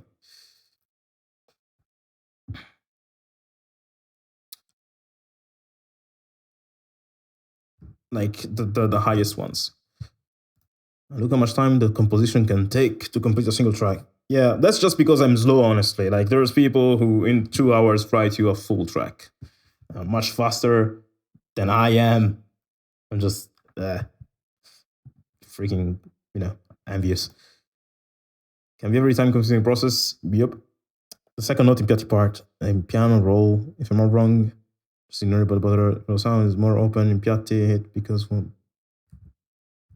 wait. Oh yeah, you mean the Piatti? Yeah, there's a muted Piatti note. I don't know about that. I know about that. I'm not concerned by that. It's okay. Just give me a second.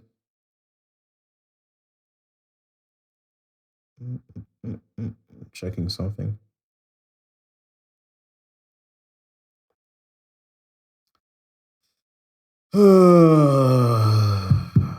Okay.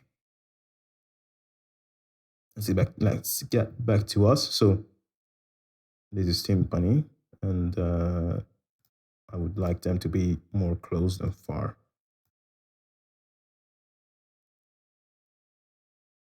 Timpani hits. Where's timpani crescendo?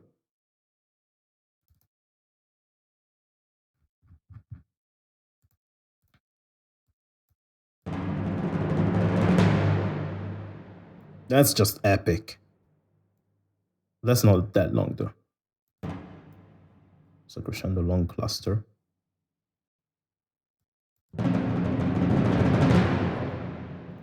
Cool.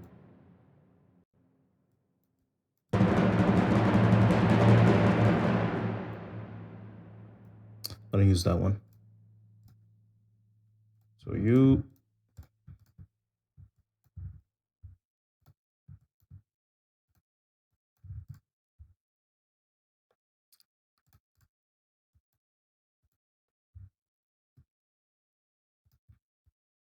But yeah, guys, like, don't look at my speed and think that this is the normal speed. This is just my speed of composing. So many people can take way less time.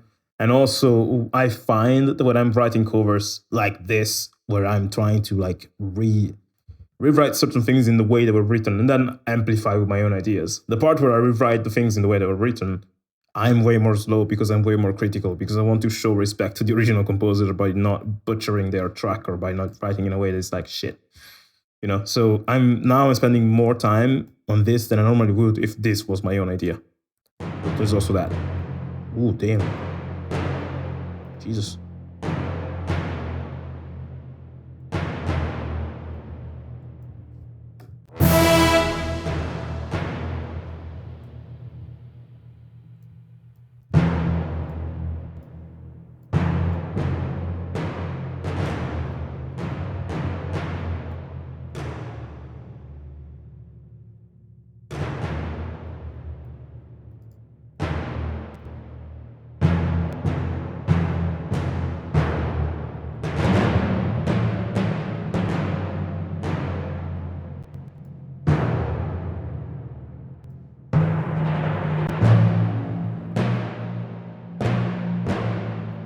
I'm having problems with the tones of this timpani.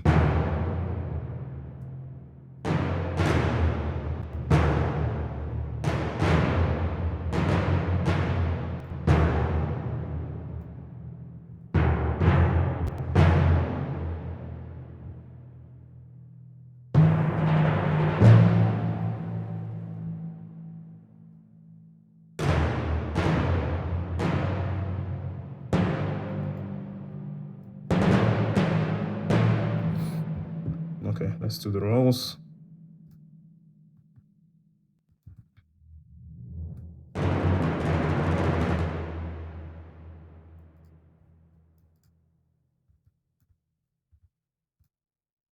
I suppose their dynamics kind of tweak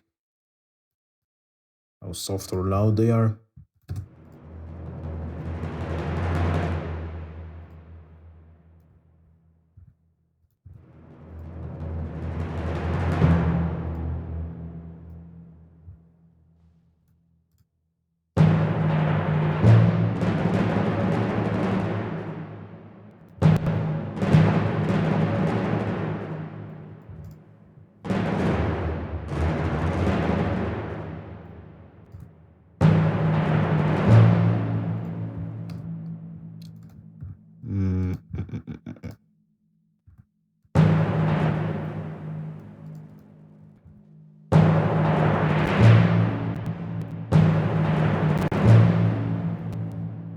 I'm gonna see about that later with the mixing. Let's hear what we've wrote so far. But I want to activate some isotoposm on the master, so it sounds kind of louder than this, just to get an idea of what the final, not the final, but what it could sound like when the master on. We're not even close to being finished. It's just the intro, and as the intro is not even finished. So yeah, yay me. We go here and we open the FF7 preset that I used once some time ago. So this is how it sounds like so far. Oh boy, I need to increase the buffer because it's gonna be too much for my poor CPU. There you go.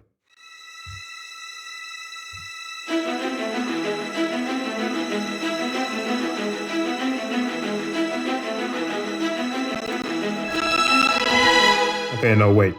That's too loud. That's too freaking loud.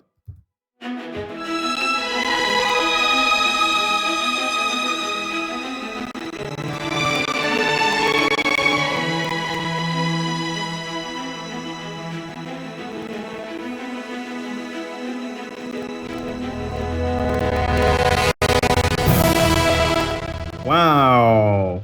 My CPU cannot cope that. I think it's because it's streaming and it's also like, you know, there's various instances of FL Studio open and stuff. Jesus. No, I cannot do it. It's just too much strain on this poor CPU right now. Oh boy.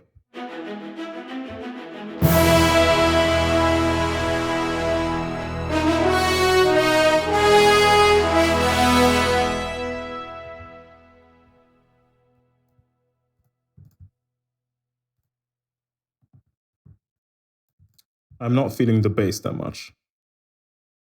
So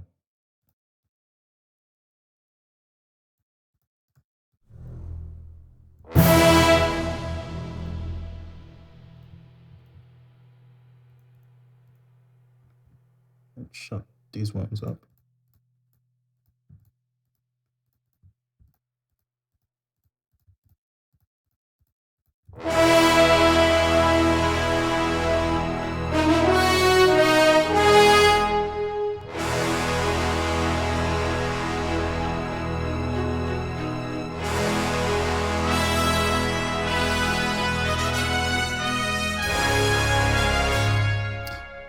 I think we need more bass. What do you guys think? We had more bass? More bass.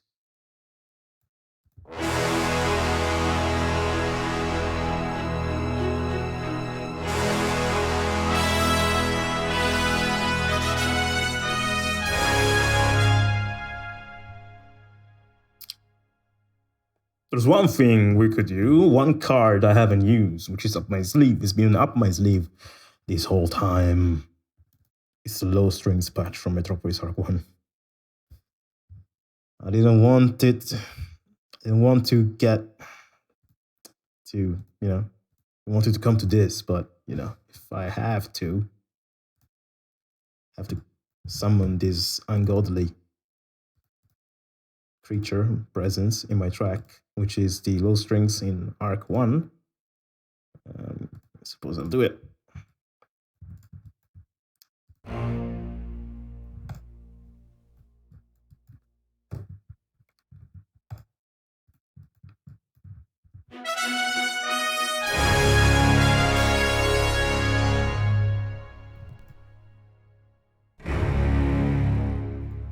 Yeah, boy.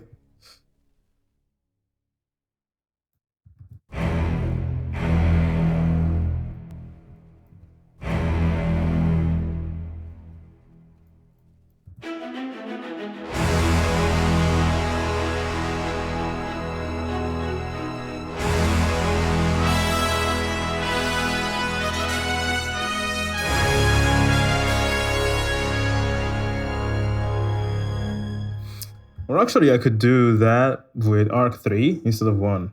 So I can do some crescendos too.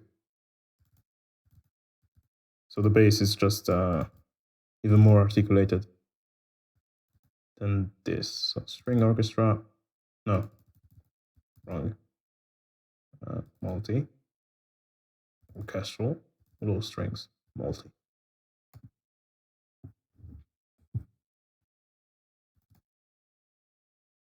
Change this to Arc 3. Strings low.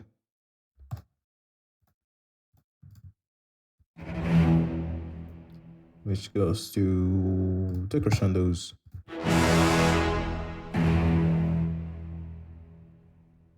No, I don't like it. I don't actually like it. The other one sounds way more whole, way fuller than that. Let's go back to Wolfenstein strings. Wolfenstein.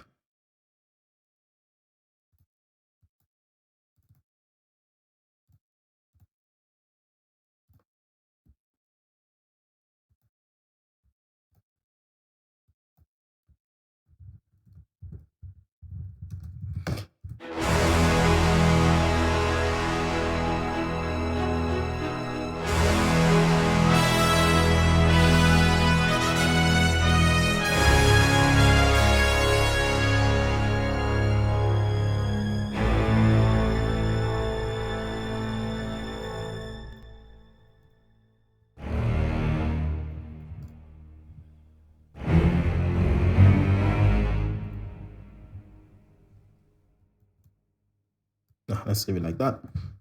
Anyway, okay, so we got that. I feel we're missing something.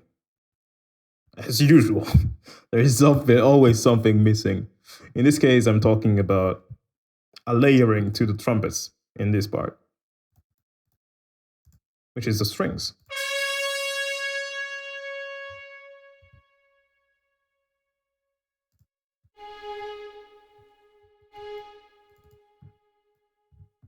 Oh, sorry, a layering to the French horn, actually.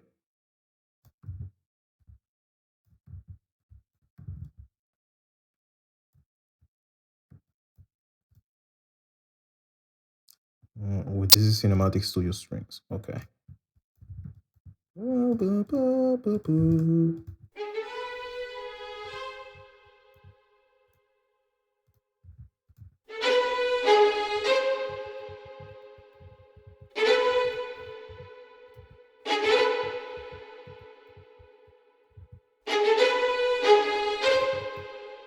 No, not like that.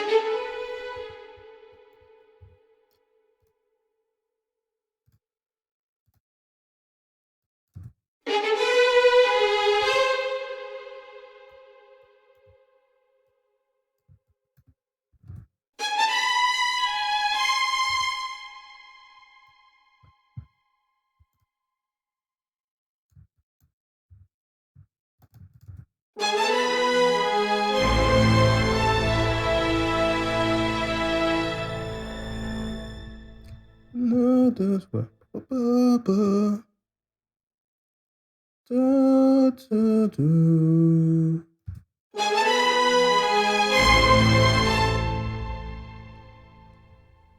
That's too loud.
Hey guys, who's getting the new Pokemon game in like 2 weeks?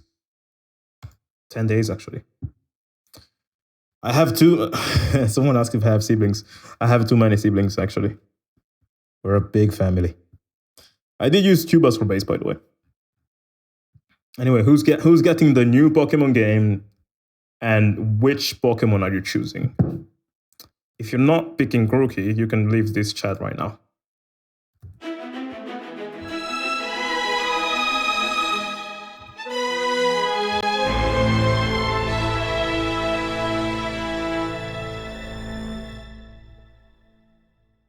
Okay, let me listen to the original to see if I doesn't go like off the beaten path.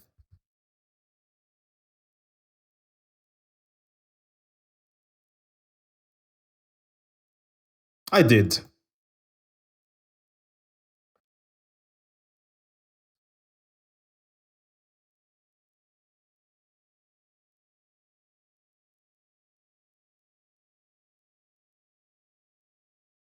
Wow, okay.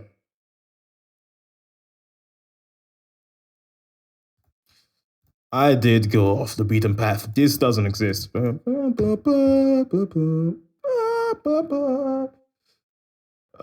So.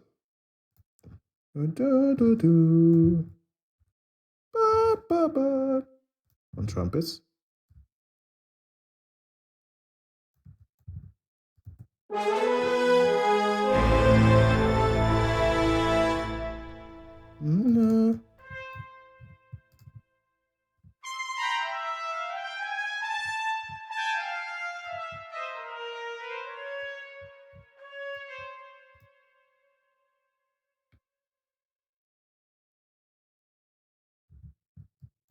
Oh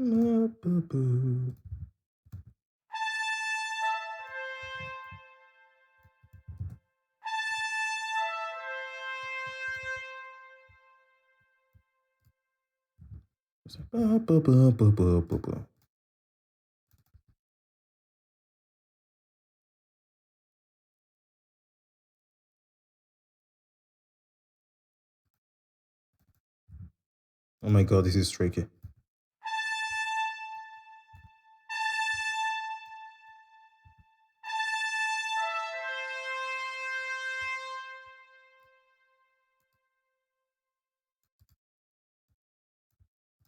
Guess I won't have to leave because I'm not getting the game in general. Oh, okay.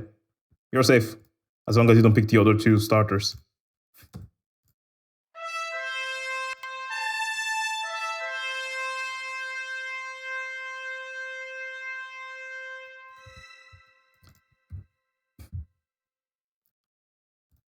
Okay. So here I do that.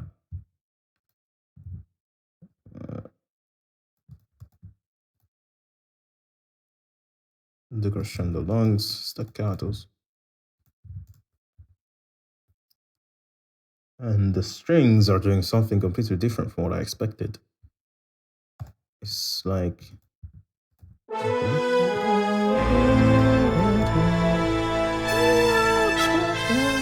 Oh no, that's bad. Oh my god. Okay, no, that's not good. Trumpets.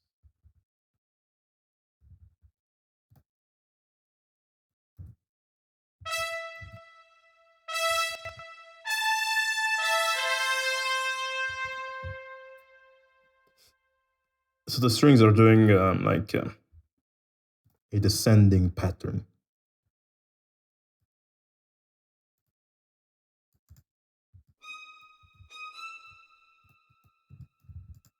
I love that. Like basically, what they're doing, in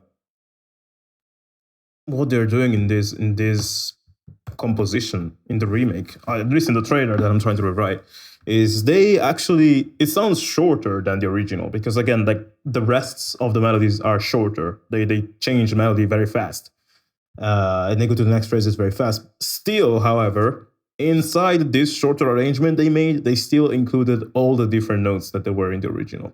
So many of the passages that I'm doing here, especially what's coming now, used to be like this string descending part that I'm about to write used to have its own bars after this part. But here they're like, no, we're gonna fit everything in the same bar.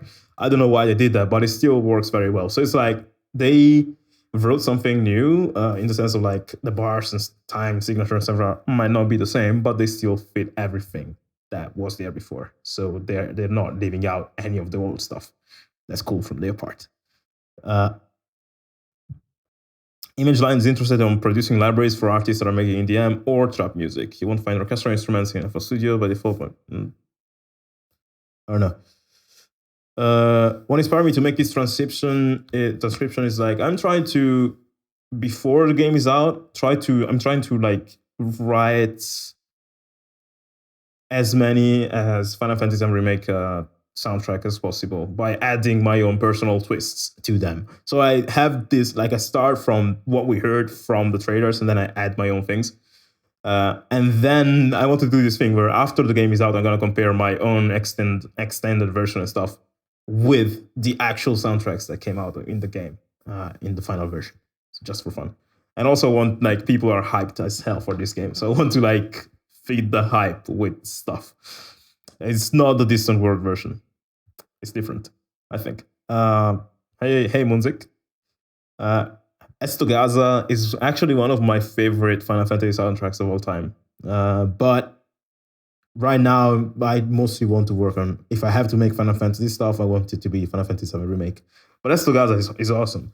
And actually, the sadness is that when I make covers, sometimes I try to make covers about track that people, like loads of people, have feelings for or have memories about. And that's usually the main themes of the games or the battle themes and stuff, because we all heard them so many times. Well, Estogaza is like one of those tracks that you hear it once in the game. And unless you're a music nerd, maybe you're not gonna remember it that much. But me, it's like the chords in that track are something else. Like it's crazy. Uh, I would love to make a cover of it, but who knows? You know. Anyway, I'm gonna do the descending part here, which is like do do do do do do do. Don't forget that.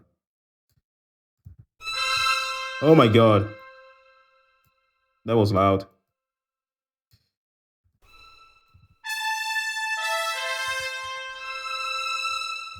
Okay, so it starts when?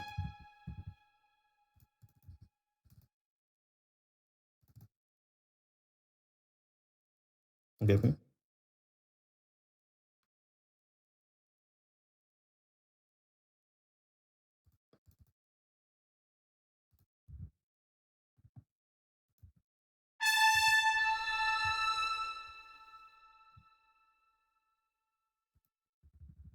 This is the first violin, yes.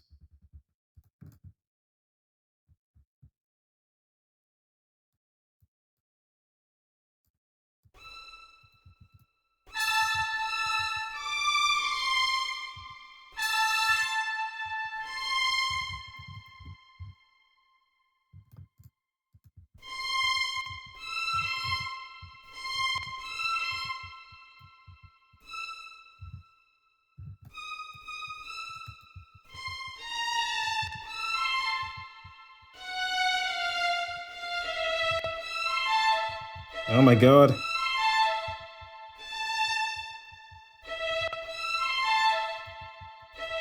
I'm gonna hate this part so much. Let's write it with maybe harps first so I get the right time.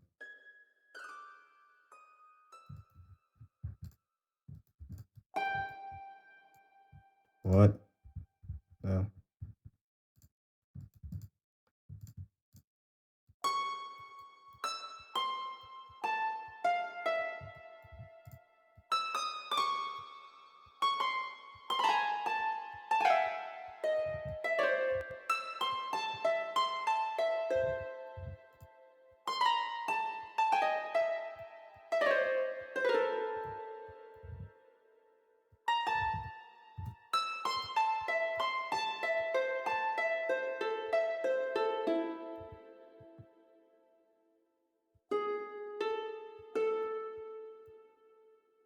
That's kind of notes that we have going on.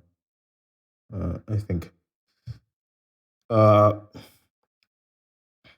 have you studied music production in uni somewhere? No, but actually, I took a was it like 12-week course on electronic music production by Berkeley Online, and then I took the cinematic music course from Avenant when it was called something else, and it was like 1/4 of what it is now. And I did some private lesson with Seamless R and a few with Varian, and I watched quite a lot of tutorials, you know, so it's not like I'm not educated. I'm educated in my own way. I'd love to hear an angelic choral version of everything. That's actually a good idea. Can you please let us listen to the whole thing as it is? In a bit. The chords are godly. Yeah, that's Nobuo Uematsu for you.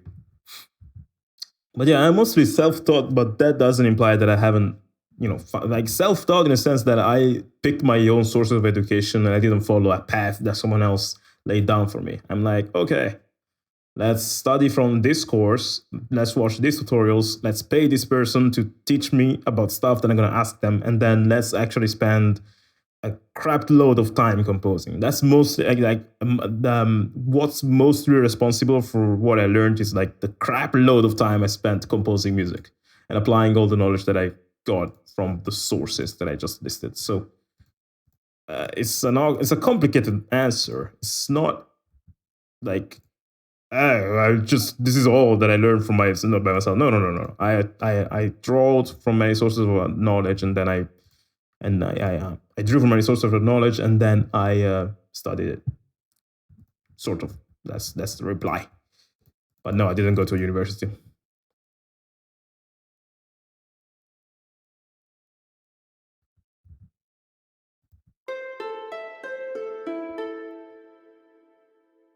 Okay, so what's happening in the original is that in this part, which I didn't notice, there's a time like the BPM slows down. There's a half. I don't know how you call it. When you go half the BPM you were before. Yeah, that thing is happening basically. So here, like, I need to now tweak the BPM in my pattern. Here we're at 95, almost. And here we go to, I suppose,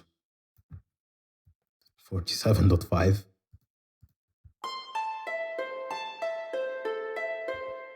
Do, do, do, do.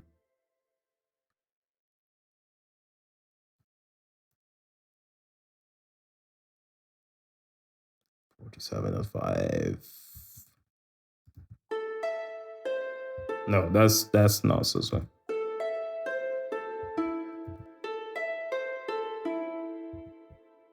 Do, do, do, do.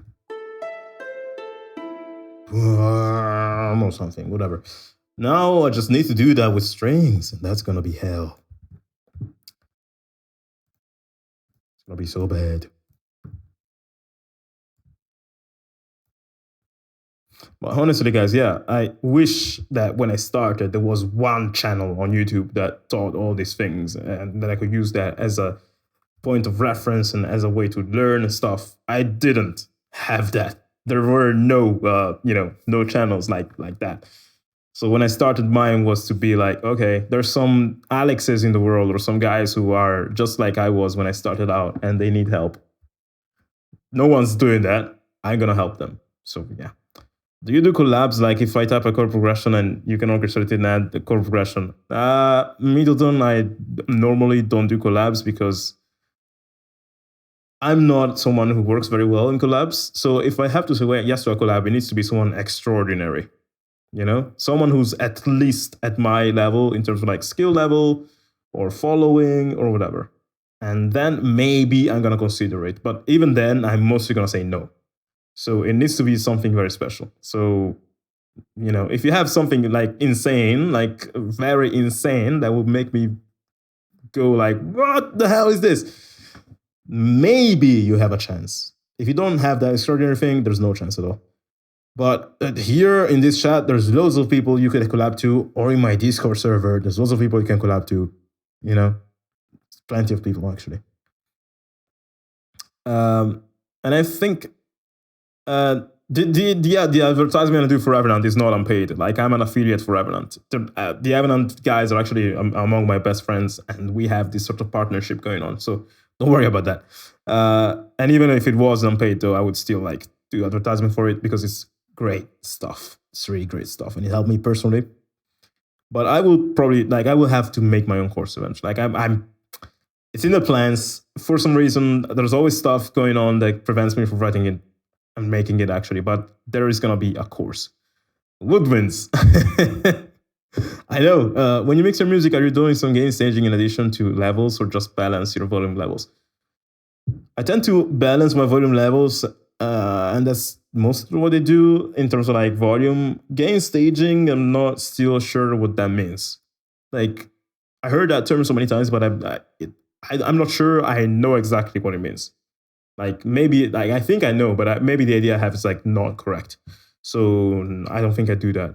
I just tweak the volumes and then, yeah.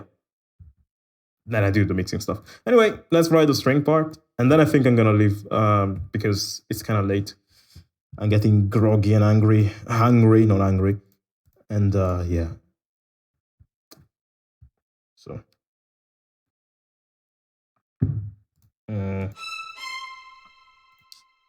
You, first violins. I don't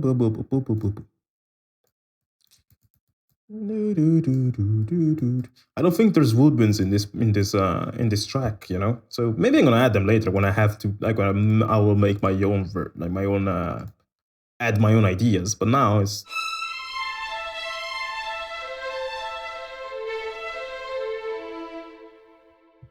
Oh, that was easy. There's just this staccato overlay, which is crazy. What the hell? So if you're using CSS or Cinematic Strings 2, Know that with the libraries, usually there's a staccato overlay, which you can disable in the options if I'm not wrong. Okay, I don't know where that can be disabled. But there's... Damn, where is it? Ah, it must be somewhere. Staccato overlay. Well, I'm gonna read the manual and just find out about it later. But the first note is so loud because there's that staccato which is overlaid to the legato. And that's crazy. Oh, but if I do this... No. Jeez.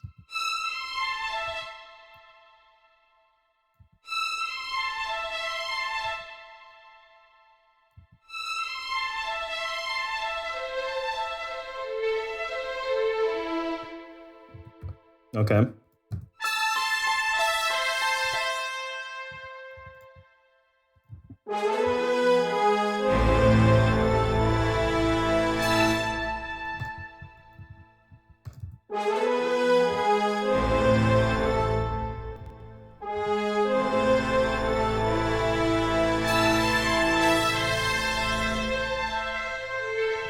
Okay, you guys are too loud here, the trumpets.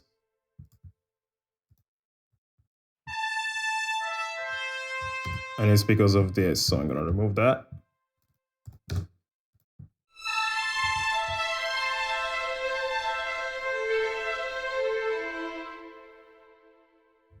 Trumpets. You. Do, do, do.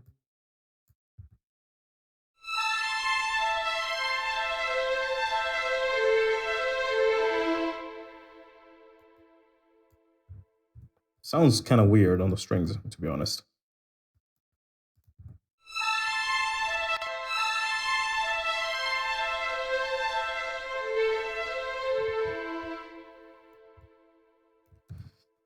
But anyway, so screw it, you know, let's just keep it as it is now. I also noticed that here there's some more percussion than I thought there were in the original, so I will...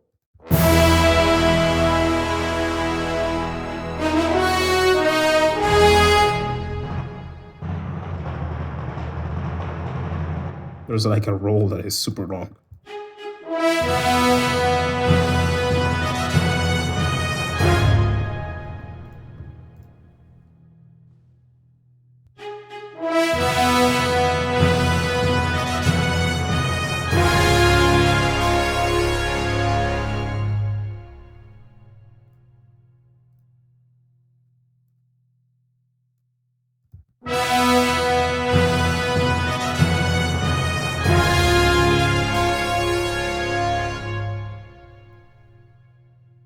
Another one here.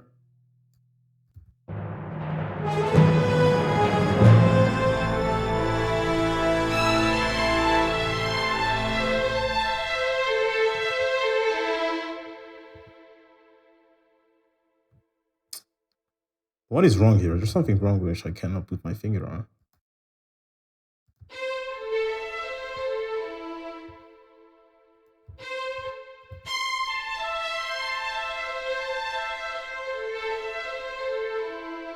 Okay, that's better. As for the timpani, I need to layer them now. I think this is one of those tracks where well, now I'm not even that much pleased, to be honest. I was talking about yesterday about how certain tracks I write, to me, sounds like crap, for the most part. And then I come up with maybe a transition that is cool. And I'm like, wow, okay. Now I need to finish this track because I want the people to hear the transition. Like I want people to hear this bass riff or to hear this percussion part. Even if the rest of the track sounds like crap, I'm still gonna publish it. This, so far, to me, sounds like... I don't mean like the track itself. Like the original sounds mind-blowing, and you can hear it in the link below to the trailer, to TGS trailer. But my rendition of it so far sounds like crap to me. And I'm not pleased. And I'm sure if I wake up tomorrow, I listen to this, I'm gonna be like, man, fuck, this is terrible. There's so much work to do, blah, blah, blah. And then maybe I write a transition that is cool. I'm like, okay, whatever. Track is shit, but I need people to hear that. And I publish the track, and people are like, "Wow, this is actually pretty cool." I'm like, "No, it's not, but thank you." That happens. I think this is one of those tracks. And the more like the older I become as a composer, like the more time I spend doing this, the more I'm like, perfectionism just sucks. It's just an excuse not to publish your stuff. It's normal to not feel like every single track you composed is the second coming of Christ. And when I make my commentaries, actually my video commentaries, like I made one for Final Fantasy VII Remake, the battle team. And that is a track that I like very much, the way it came out. But I'm like, in those commentaries, I tell the things as they are, and sometimes people get, like, people who don't know me mostly get the wrong tone, and they think like I'm bragging like hell. I think they should watch the live streams where I compose, because then they get to know what I really mean. With my commentaries, I'm more like, hey guys, so this is what was going through my head, and this is what's going through my head when I listen to this music. And when I read your comments like, oh my god, you're so good, man, like, what did you learn? I wish I was so talented. I'm like, no, it's not like that. I just went through so much shit to get to this sound, and it's still not that awesome to me, except some parts I'm very proud of. And when I'm proud of something, I just tell it. And when I think something sounds like shit, I just tell it. I'm just very, very clear. But my thing is like, anyone can get where I got. Especially because I'm not a special composer. Like, when you watch these live streams, maybe you feel that. Like, okay, he's not very different from anyone else. Like, he's just a guy who's bashing his head against the wall thousands of times until he gets it right. That's what I do. And, now more than ever, I'm like accepting this idea that my music doesn't need to be perfect at all. I just need to make it and publish it. And the more music I make, the better I become. And the better I become, the prouder I feel. But when I say I'm proud of what I've got to, I'm not saying I'm the best, and I'm not saying you cannot do it. I'm saying you can do it if I did it, And I'm saying it takes so much shit to get where I got to right now. So, that's the message. Hey, Slayer Santiago, it's good to have you here, man. Anyway, what chord progression will blow my mind? Like, I don't know. If I knew, I would write it myself, That's not a good question. Just stop by to say I love your work. Thank you for all your hard work, man. Thank you. I'm glad that inspires you. Whoa, TL Universe, thank you very much for the message and for the donation. Wow, guys, thank you very much for your support. Is it possible to hear somewhere original track? A link in the description probably expire. Maybe one for me is not working. Xenos. There's a link in the description that says Final Fantasy VII Remake trailer or something. But you can find it if you search for Final Fantasy VII Remake TGS presentation. You're gonna find a 40 minutes long video, and at the very first minute of that video, there's this short trailer where you can hear this soundtrack, and it's there.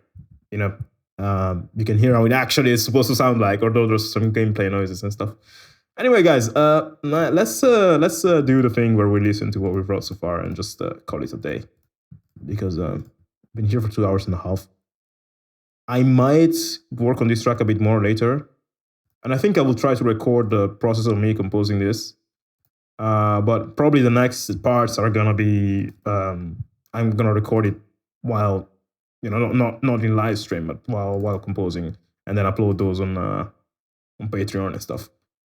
Because I don't want my channel to be flooded with all these live stream all the time. People are gonna unsubscribe or whatever. But anyway, yeah, let's just listen to the horror of what we wrote, and see. Yeah. Oh God, I'm so afraid. But let's go. Let's go. This is the bombing stuff. The bombing missions.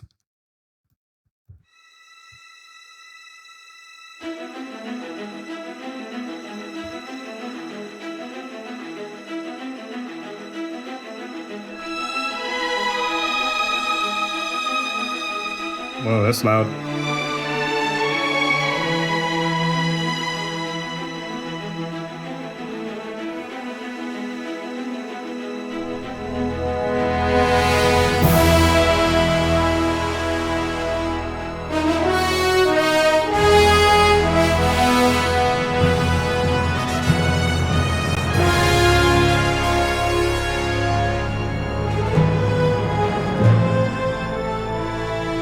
There's loads of volumes jumping around. There's loads of volumes jumping around. I'm gonna have to fix that so bad. And also here, there's like stuff disappearing too. I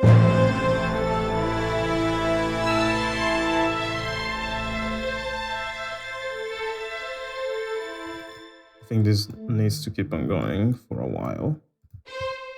It's not cool that the bass disappears like that. So many fixes that need to be had. Need to be done. This is okay. And also here, I didn't like the fact that the French horn disappears so easily. That's because so what I need to do here is increase the tension. So it stays.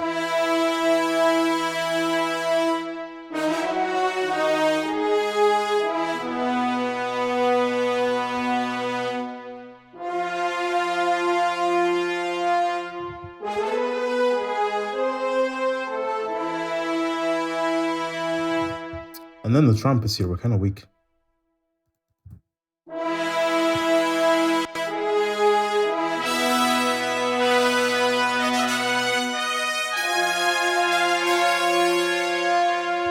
Oh, that's why.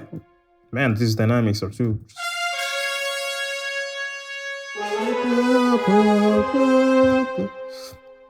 Okay.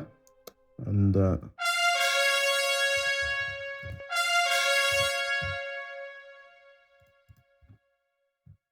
let me mute these guys. I don't want to focus on the percussion for now.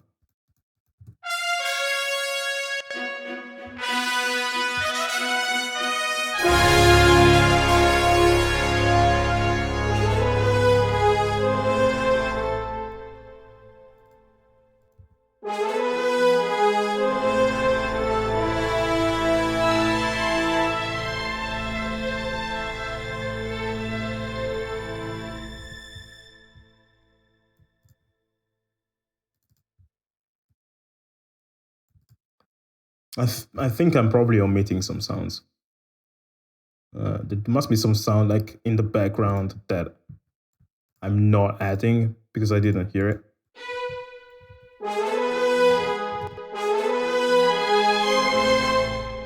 Like that, for example.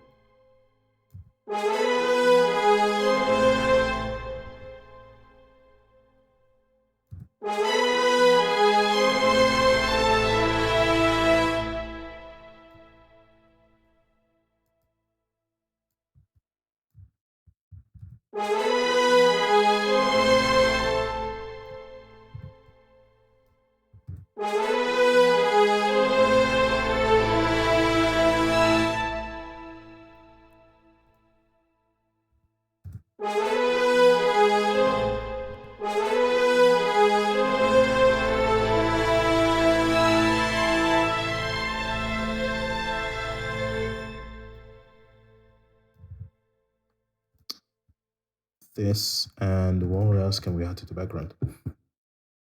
Remove the French horn.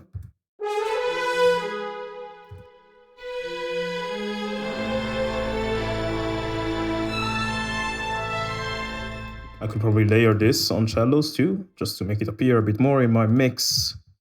Also, there was a cello in the beginning that I didn't like. Man. Nope. Yep. Nope. Oh, no. That's not the right range.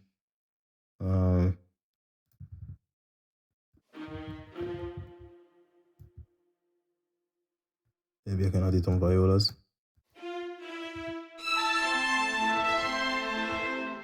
Yeah, I like it more there.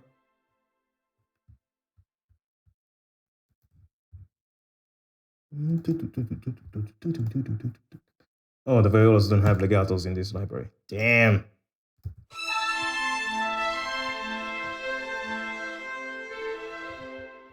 Somebody end me now.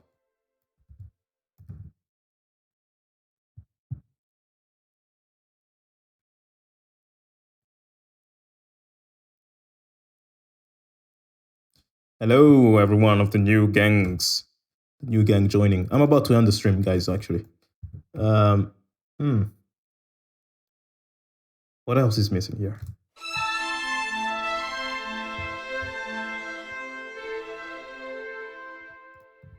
Celesta?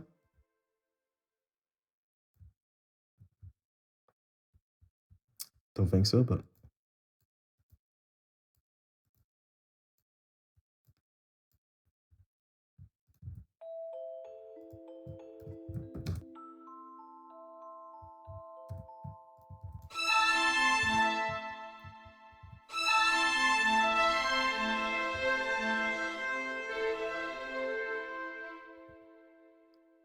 maybe I could layer those trumpets with something else again. Layer everything.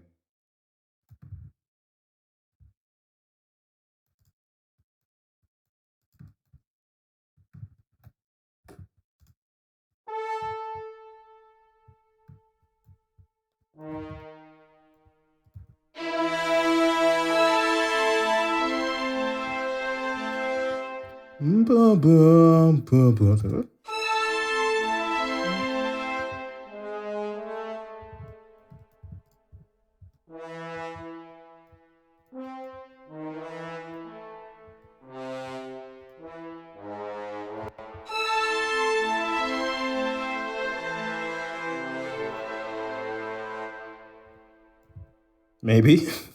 I don't know if that fits. Let's fix that shell in the beginning. Also, there's some crazy overtones in this first violins.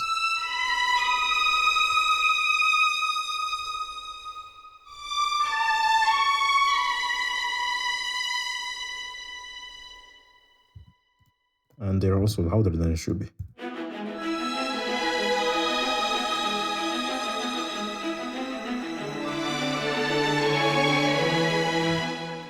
Okay, it's you that needs to be fixed here.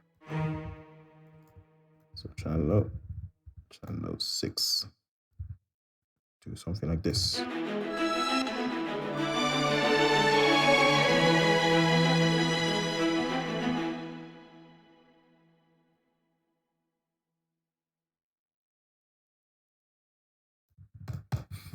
And maybe instead of cellos there, we can use violas.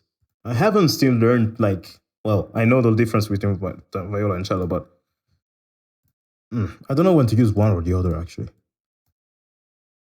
Like, okay, maybe it's better to use viola here because it has a lighter sound compared to the...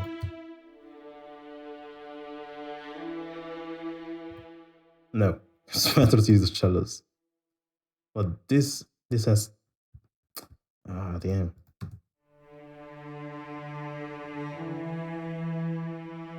Well, actually, it's pretty good. Maybe I can use cello with sordina.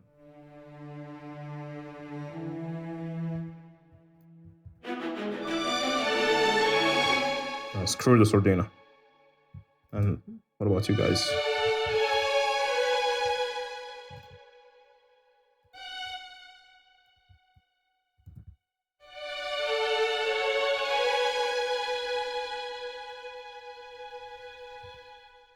You guys need to be a bit more tame. Like that.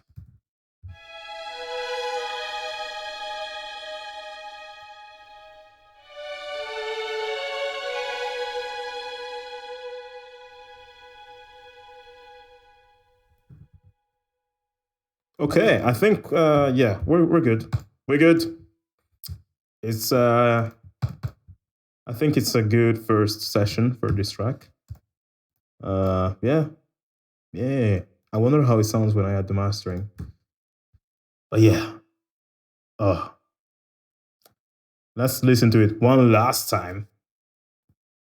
And then I'm gonna finish the stream. Constantine, I don't do the feedback service right now. When I will resume, I will tell everyone. I will make an announcement. However, we're gonna do a feedback live stream.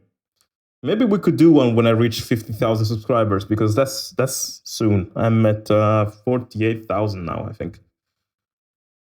So yeah, okay, let's listen to this orchestra for the last time before I wrap up, and then I'm gonna say goodbye to you all. But yeah, thank you for joining, and I hope that this like hour here, like 2 hours, then like almost 3 hours. Jesus Christ! I hope those were useful to you. And yeah, this is what it sounds like so far. God, wait a second, these violins are so loud. Jeez, why are they so loud?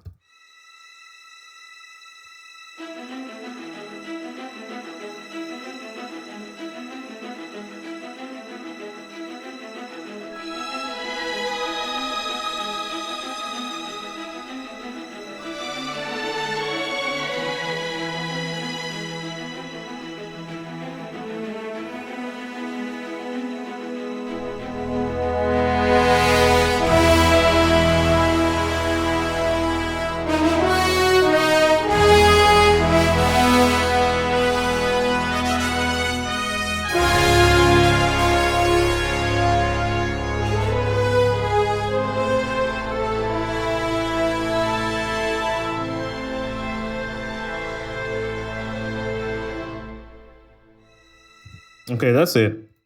And then there's supposed to be there's supposed to be a part that's like and then the action part starts after that. But in this version, the action part starts straight after the part we wrote so far. So next time I'm gonna work on this. I'm gonna write actual big action, cool, dope orchestras. This was just the intro, and it's not perfect actually. There's things I still want to tweak, but the main skeleton is down. The main sounds that are in the track there, I think I nailed those. So that's good. That's good. That's okay.